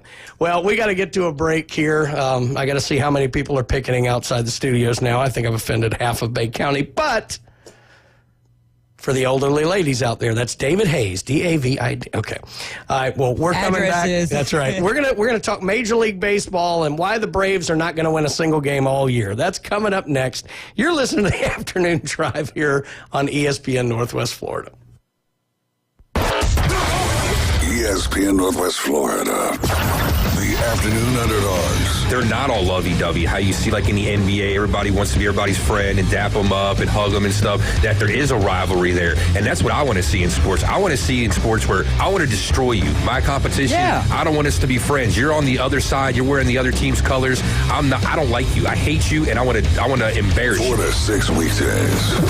104.3 ESPN Northwest Florida. Good afternoon. This is Joanna on ESPN Northwest Florida with your forecast on this Thursday. Some clouds the rest of the day with a strong breeze out of the south-southeast at 23 miles per hour and gusts of 33 miles per hour, and look for it to be 78. Tonight, there will be partly cloudy skies with the temperature reaching 69. Slightly foggy in the morning, followed by some sun tomorrow with the high of 79. This weather is sponsored by Mid-South Lumber, the best little lumber yard in Panama City. Thank you for keeping that dial on ESPN Northwest Florida. Rely on it. Panama City, are you ready for March Madness and the best crawfish in town? Head to Lone Star Boil House and Sports Bar.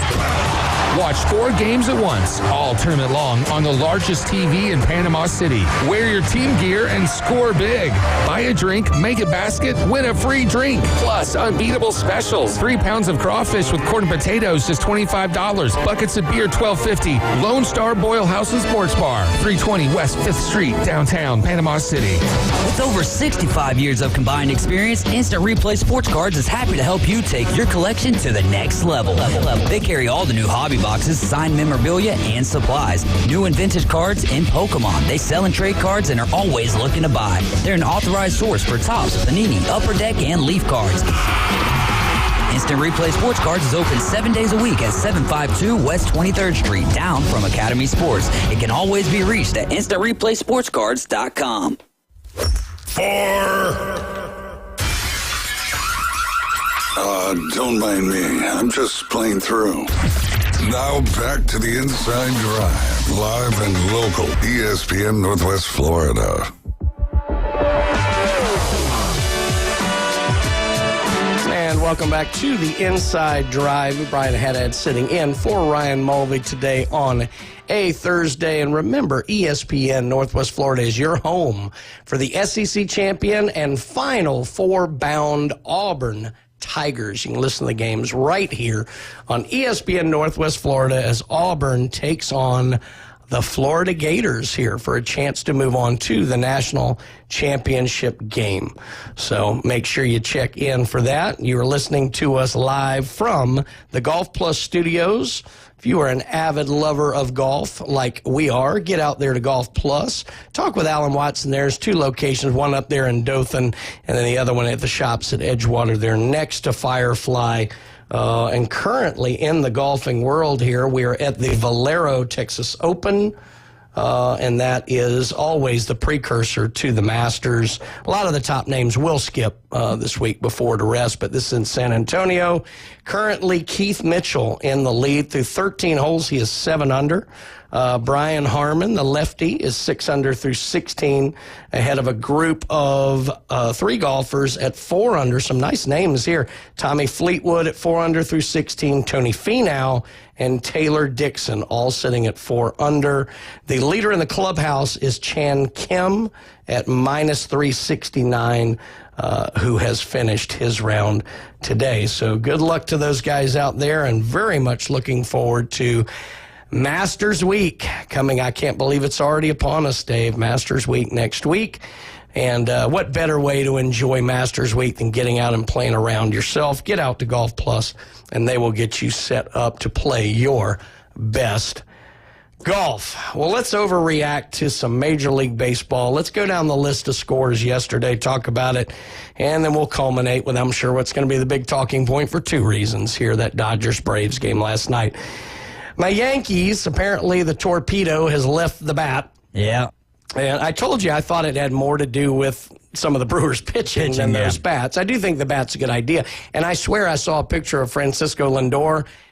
Yeah, he's got one. It looks like he's already got one as well. Yeah, he's got one. There's a guy on the Brewers has got one. Yeah. They were used last year by some players as well, but when the Yankees do something, it puts a stamp on it. So. Obviously right.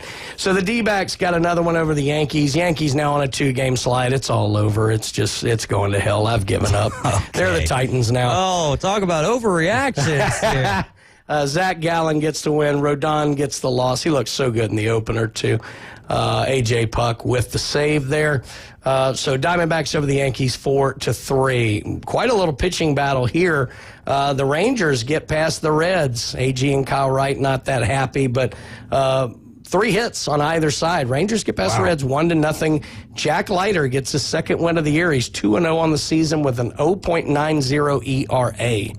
So welcome to the bigs, Jack Leiter. And then if he becomes obviously 2 wins is impressive to kind of start the year off here, but that rotation could be pretty daggum nasty if he's a huge part of that. Remember now I had him in the World Series. I had him losing to the Dodgers, but anyway, it's early. So the Rangers 5-2 on the season. Now the Reds 2-4. Hunter Green taking the loss in that, but certainly not from bad pitching. Right. Let's see. The Pirates give Paul Skeens his first win of the season. 4-2 over the Rays. Skeens moves now to 1-0 with a 1.46 ERA. Santana gets the save. Pirates scattered 8 hits and had 1 error. The Rays, 2 runs on 4 hits. Not a lot of hits in the majors yesterday. We do have a little bit of news on the Rays. Okay. Right? With the city of St. Petersburg, they're going to spend $22.5 million to fix the Trop roof with the goal of the ballpark being ready for 2026. Well, there we go. Thank you, city of St. Pete. We'll see if that ends up actually happening. Exactly. Because last year, we're moving forward with a new stadium, and now here we are where it's still... They were. It was just a Steinbrenner. Yeah. You're 100% right. I've never actually been to the Trop. I've been right across the parking lot from it. So there used to be a place, we were down there for swim meet, and there's condos kind of across the parking lot from the stadium. And in the basement of not basement, but ground floor of the condos, there was this little brew pub, and it was actually called the Grateful Fed Pub. Okay. Great little place, obviously appropriately named, very Grateful Dead inspired and all that. Loved the place. So anytime we were down there, we would go there if we weren't over on 2nd or whatever. But I actually like downtown St. Pete. I've always had a great time down there. Did you ever go to, I don't even know if it's still an upside down triangle, but the pier down there, kind of where they have the St. Pete Grand Prix? No, I never made, because I always wanted to go see the race, because it was always early in the Indy open wheel season. I always wanted to go see it, but I've never actually made it out there. We always had swim events down there right on the bay. The pool's right down there. And then from where we would go... What pool did y'all... Was it Fossil Park that y'all went to? Can't remember the name. I could drive you there. I can't remember the name of it. But, so was it... Do you remember if it was on the north side or the south side?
Both teams, as I said, sitting at 4-2. Ian Anderson was on the bump for the Angels there. He was. His ERA currently sits at 18. Ron Washington's just like, they got Soler over there. Anybody who leaves the Braves, Ron Washington's like, hey, let's try to provide a spark over here. Purgatory.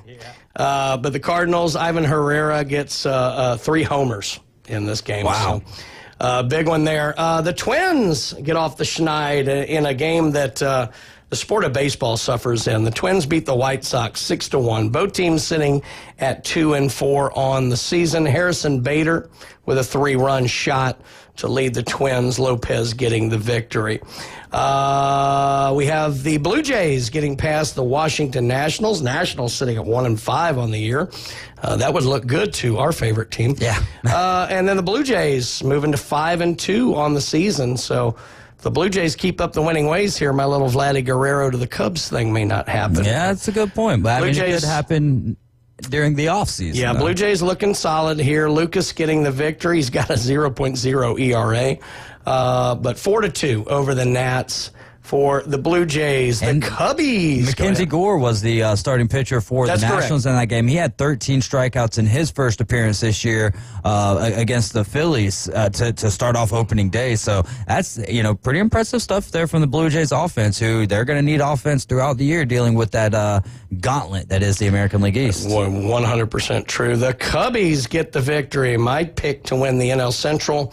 5-4 on the season over the No City Athletics. Yeah. One of the only teams when you like if you're playing fantasy baseball, everyone else, their abbreviation is their city. For the Athletics, it's just ATH. But soon it'll be LVA or something like that. The Athletics, 0-3 at home this year. That's what happens when you don't have a home. And 2-2 on the road. But 10-2, the Cubs get past. Tally with the victory. Springs with the L. Seiya Suzuki. 3-run home run to lead the Cubbies. He had a good rookie year, not as good last year, I didn't think. The Giants, the G-Men, go to 5-1 on the season. A lot of good baseball being played out west. State of California doing one thing right, playing good baseball. 5-1, 6-3 over the Astros. Not enough trash cans in that game. Framber Valdez taking the loss there for the Astros. Rodriguez with a victory and Doval with the save. Lamonte Wade Jr. snaps his 0-16 start to the season with a pinch hit home run. That's how you break a slump. Yeah, well, maybe Rafael Devers could take a few pointers. That's talk about a tough stat line. Yeah. Well, talked about good baseball being played in California. 7-0. The Padres now sit 7-0. That's the second best in the state, and we'll get to that in a minute. They beat the Guardians, who are having a little rough start to the year here. 2-4 on the season for the Guardians. Luis Reyes hit a solo shot, giving the Padres the victory there. Dylan Cease getting the win over Lively, and Suarez taking his third save of the year for the undefeated Padres of San Diego. Amazing, because they were just awful in the spring, but just goes to show you it matters in April. The Mariners get past the Tigers here 3-2. Mariners move to 3-4 on the season. Tigers drop to 2-4. Luis Castillo with the victory. Tariq Skubal, last year's Cy Young winner, starting the season 0-2 and currently at a 5.91 ERA. So not the start he would have liked on the season for the Tigers. Michigan Eddie having no, he's fine. A conniption fit. Yeah, that's right. The Mets in 11 get past the Miami Marlins. Mets sitting at 3-3. Marlins drop to 4-3. Buto on the victory moves to 1-0. Curry takes the L, and Brazaban gets the save. Again, the Mets win 6-5 in extras in 11 innings over.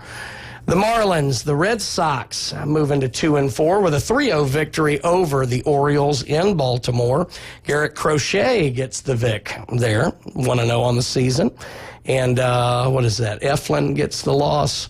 Aroldis Chapman gets the save there. Devers. There it is. Gets an RBI. There you go. First hit of the season, and he gets an RBI. But what was he like? 0 for 19 with 15 strikeouts. It's pretty bad. How big of a role while we're on that It's like he's watching subject? Giancarlo Stanton in the regular season. Yeah, there you go. But, he came out and said he wanted to play third base after the Red Sox went out and got Alex Bregman and, didn't want to just be the designated hitter, which I, as a guy who, growing up, defense was always my favorite part of the game. That's right, so it's not as it's you have more focus, you have more being involved in the game full time rather than just stepping up to hit. Now for some guys it works out like that, but at the end of the day, it's not your decision what's best for the team, right? It's the manager's decision. So what do you think of his kind of stance on that? Do you think that this is playing any sort of a role for his struggles to start the season? Shocking. This is going to make me sound old. What?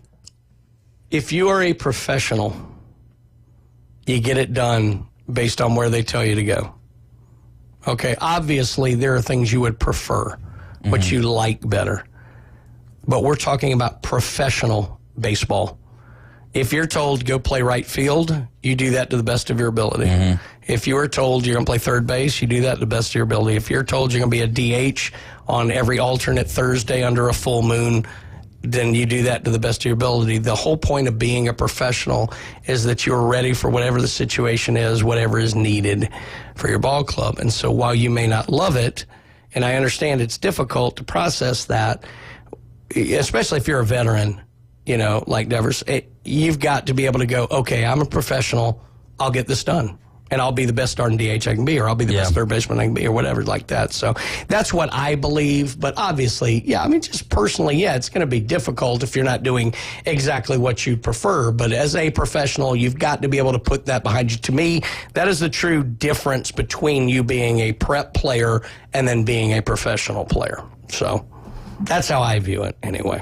Yeah, I think that's a spot-on take. Again, at the end of the day, really no matter what level you are, even if your goal in life, if you're a youngin' listening, riding around with your parents right now, or however it may be, if your goal is to be a professional, then you got to take that. It doesn't matter what you want. It's about what's best for the team, and do that to the best of your ability. You'll always be a better teammate in that sense too, and that'll also transcend outside of sports as well. The more that you strive to play your role to the best of your ability. Doesn't matter if that's in the workforce or whatever. If you play your role to the best of your ability, it's a lot easier to mosey on by. Kind of keep your head down, keep on trucking. Yeah, everybody's getting paid to do a job. The manager is getting paid sometimes to do, the manager is getting paid to do what he thinks is the best lineup for his team to win. Your job is to make sure you do the best in that setting. Obviously, if it doesn't end up working out, the manager will lose his job. And if you end up not working out, you will lose yours. So that's just the way that I view that. The Phils get another victory here. Caveman having a year here. 4-1 the Phillies on the season now. 2-0 at home. They get past the Rockies. 5-1. Rockies drop to 1-4 on the season. Zach Wheeler getting the victory, and then Freeland taking the L. Wheeler had 10 Ks in 7 innings in this game to lead the Phillies. And then, of course, the nightcap. They do it again. Well, I don't know. Both of them do it again. I've just put negativity out of my mind. All right, well, let's approach it from this end. The Dodgers now move to 8-0 on the season. They now hold the record all-time in baseball for consecutive wins to start a season for a defending champion. Okay. All right. I didn't know that. Yeah, obviously, it's not the hottest start to a season ever, but the 1933 Yankees apparently were the last team to start 7-0 the way that the Dodgers were until this game. So the Dodgers now move 1 game clear of that. So for a defending World Series champion, this is now the best start in history. So Dodgers move to 8-0 on the Shohei Ohtani walk-off home run. Braves dropped to 0-7. What a lot of people thought would be the NLCS, and look, may still be. Yeah, I mean, we're 7 and 8 games into the season here. Still got 155. That's right. Don't go 0-30. All right, obviously, you don't want to start 0-7. You know, what's the old adage? You can't win the Masters on the first day, but you can lose it. Yeah. You don't want to start 0-7, but obviously it's just the way it is. Dreyer takes the victory for the Dodgers late, and then Iglesias is going to take the L for the Braves. Again, Braves sitting now at 0-7, Dodgers at 8-0.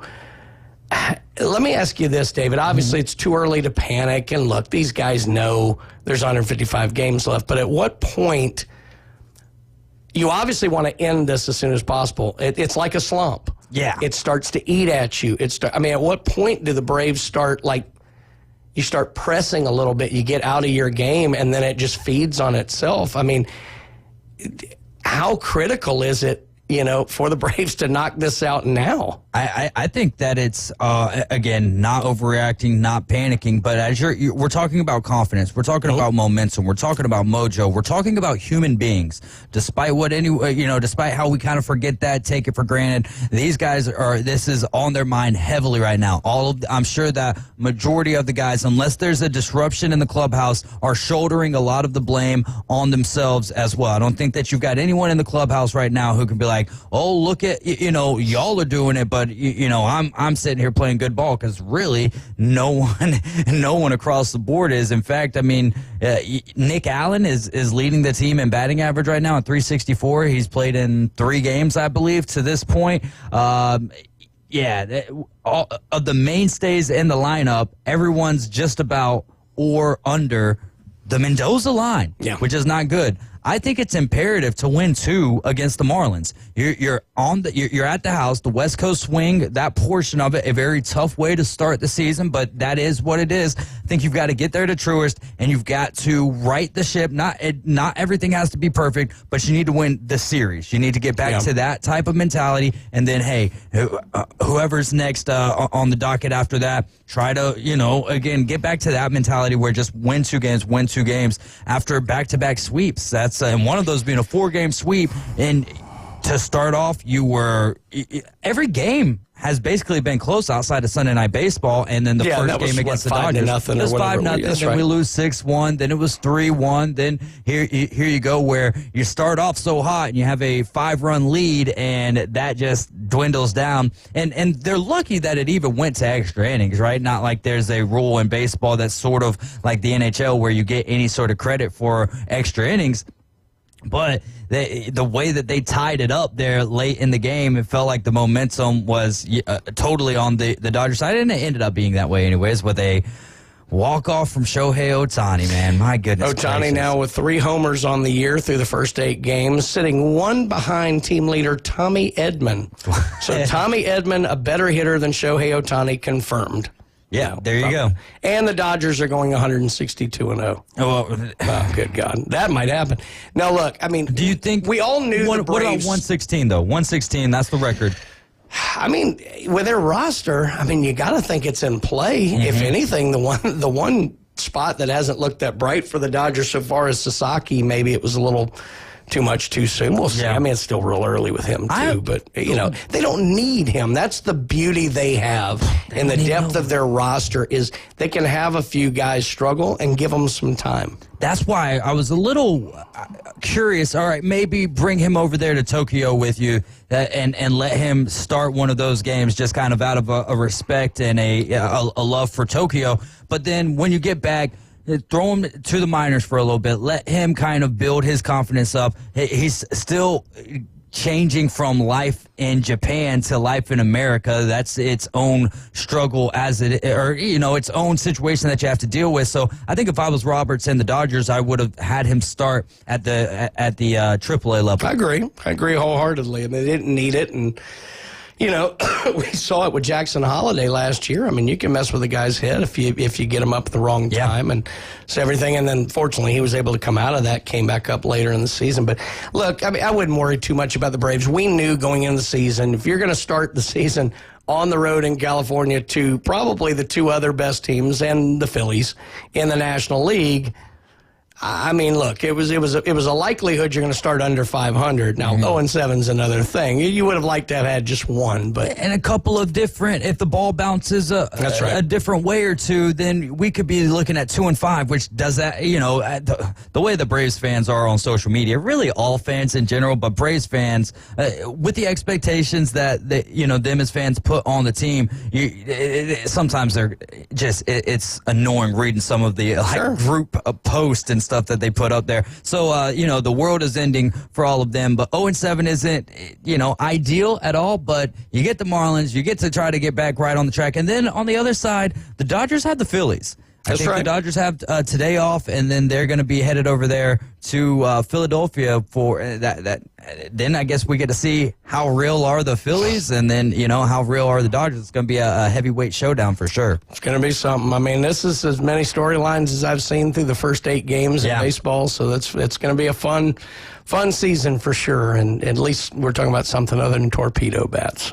I mean, there you go, and I like that aspect of it too, because I think that there's not really a wrong, as long as it doesn't go against the rule book. It's not wrong to have an opinion on if you like it, if you dislike it, whatever it may be. I think it's a fun conversation of the game, but the fact that that's all anyway, it's like saying that steroids are the main reason for Barry Bonds. That is the reason why people give him a bad outlook, but come on now, this is the hardest sport, one of the hardest sports outside of maybe golf. The only thing we know for certain is that Nestor Cortez is the greatest BP pitcher in history. That's all we know. All right, well, when we come back, we're going to wrap it up here on this Thursday, and God knows where we're going from here. We've touched them all, as they say. But we've got one more segment for you here. You are listening to The Inside Drive here on ESPN, Northwest Florida. Weather in the Panhandle never stops.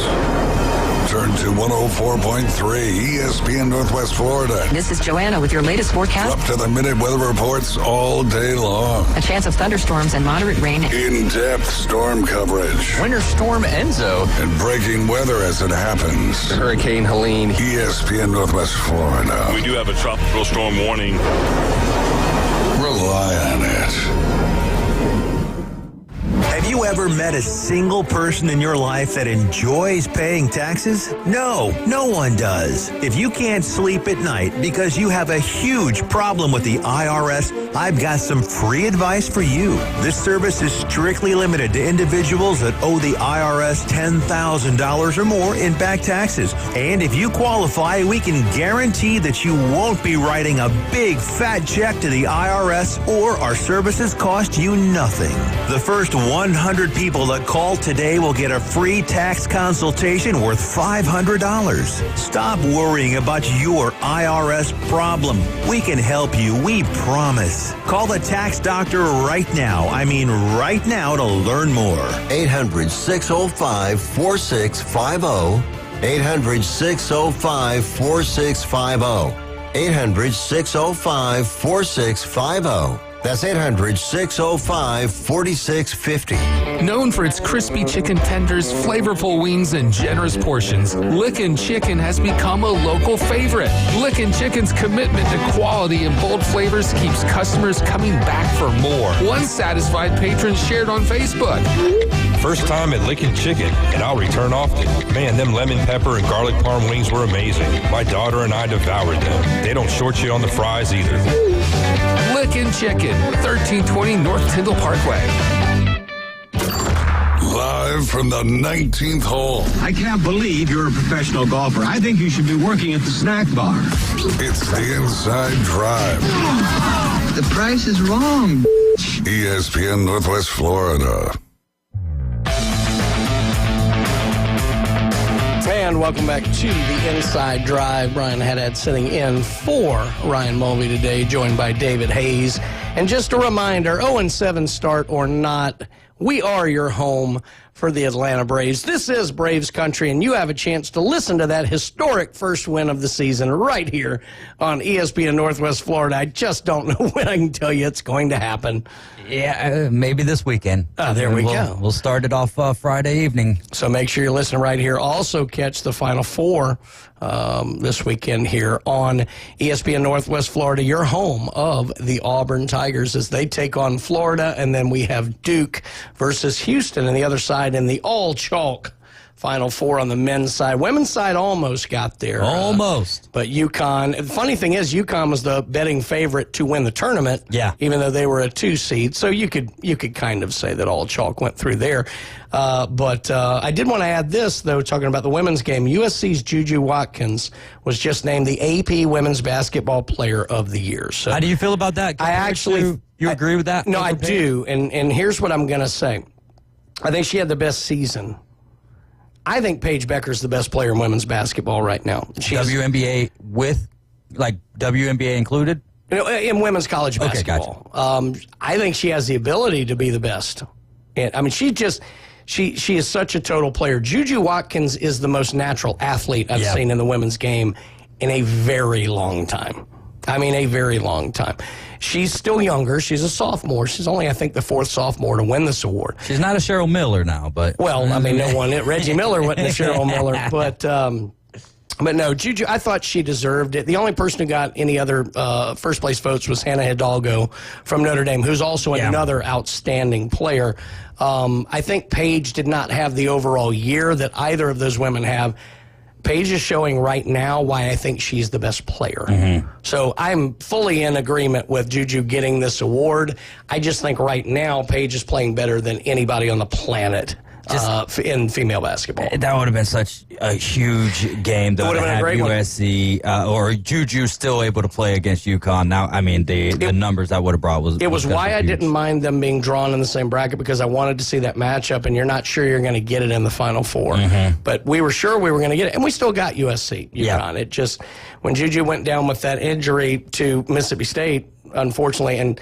By the way, if you're an idiot who's going to threaten somebody's life because someone hurts their knee in a basketball game, maybe try to get over yourself. You know, I mean, come on, that was ridiculous. But congratulations to Juju Watkins. Now, on the flip side of good news here, Tulane quarterback, remember this guy, T.J. Finley? Yeah. Tulane, the only school he has not yet played for, apparently. Just about, yeah.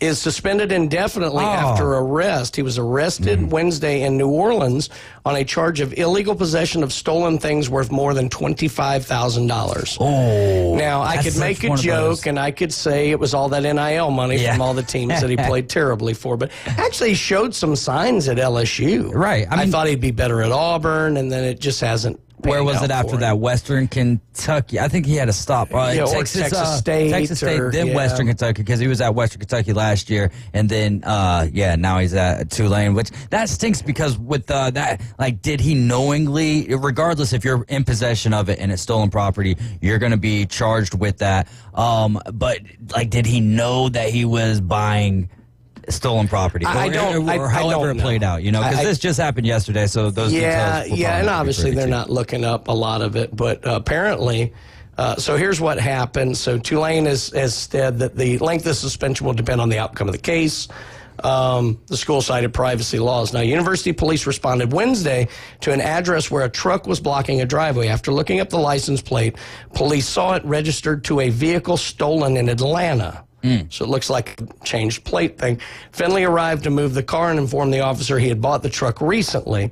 He's scheduled to appear. So it very well could be a misunderstanding. Yeah. You know, we'll have to see. But obviously, you're right, he had come from Western Kentucky, and he was competing for the job, but not a good look for him. Finley is a Louisiana native, and he did start his career at LSU. So hopefully this does get resolved and is just a misunderstanding, but not a good start to his Tulane tenure for TJ Finley there. All right, I'm going to get into this because I do think it's important, and I'm going to tiptoe a little bit. I'm not in this because look, this will stir up opinions either way, but this is something that is a little bit newer, so I am going to go over it. So Stephanie Turner, who is a member of the Fencing Academy of Philadelphia, took a knee and forfeited a match to protest being forced to compete against a transgender opponent. Oh, here we go. So, everybody who, is against the idea of transgender competing in female sports, and, obviously I have my own opinions, whatever, but I'm just here to relay the story. You only like it when it's in the sport of swimming. No. So anyway, like I said, I've been on the front lines of actually dealing with this. Yeah. So I love the people who tell me I don't take a stand, but whatever, it's okay.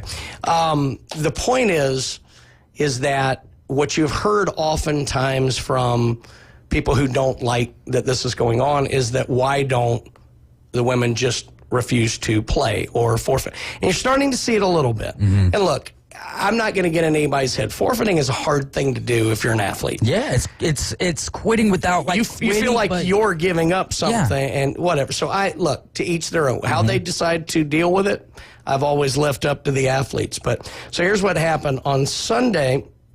Turner was in a match. She was matched up against Redmond Sullivan, a transgender woman who is biologically male, during the Cherry Blossom D1A Vet Rock event in Maryland, hosted by USA Fencing. Now, USA Fencing has policies that do allow transgender to compete under certain circumstances, which were met. Now, Turner refused to contest the match and immediately took a knee upon the start. A video posted to social media, which amassed over 1 million views, shows Turner taking the knee, then Sullivan coming over to speak with her. After a brief conversation, Sullivan walked away. They actually had discussed it. It wasn't anything contentious. It was like Sullivan thought she was hurt and was like, "Are you okay?" And she was like, "I just can't do this." And Sullivan said, "They're going to black card you," and which basically is remove her from the tournament. And she said, "I understand." And so it was cordial, but she just decided that she was not going to do it. She was given a DNF, was black carded from the event, and actually removed from the tournament. So obviously this is going to stir up a lot of, things, but I thought it was important to go over because we actually have now had someone take a case stand. of somebody take a stand by taking a knee. So interesting that's going out there, obviously, in one of the, contentious stories of the sports world going on now. But I thought it was an interesting story, and I'm glad they actually were able to discuss it civilly afterwards because you don't want it to devolve worse than that. So anyway, I've enjoyed sitting in with you today. Loved the afternoon delight. David, again, thanks for helping me out here. Y'all make sure and keep it right here. Dave's going to have the Underdogs on at 4. Coach Hale at 7 a.m. tomorrow morning. I'm out. See you next time.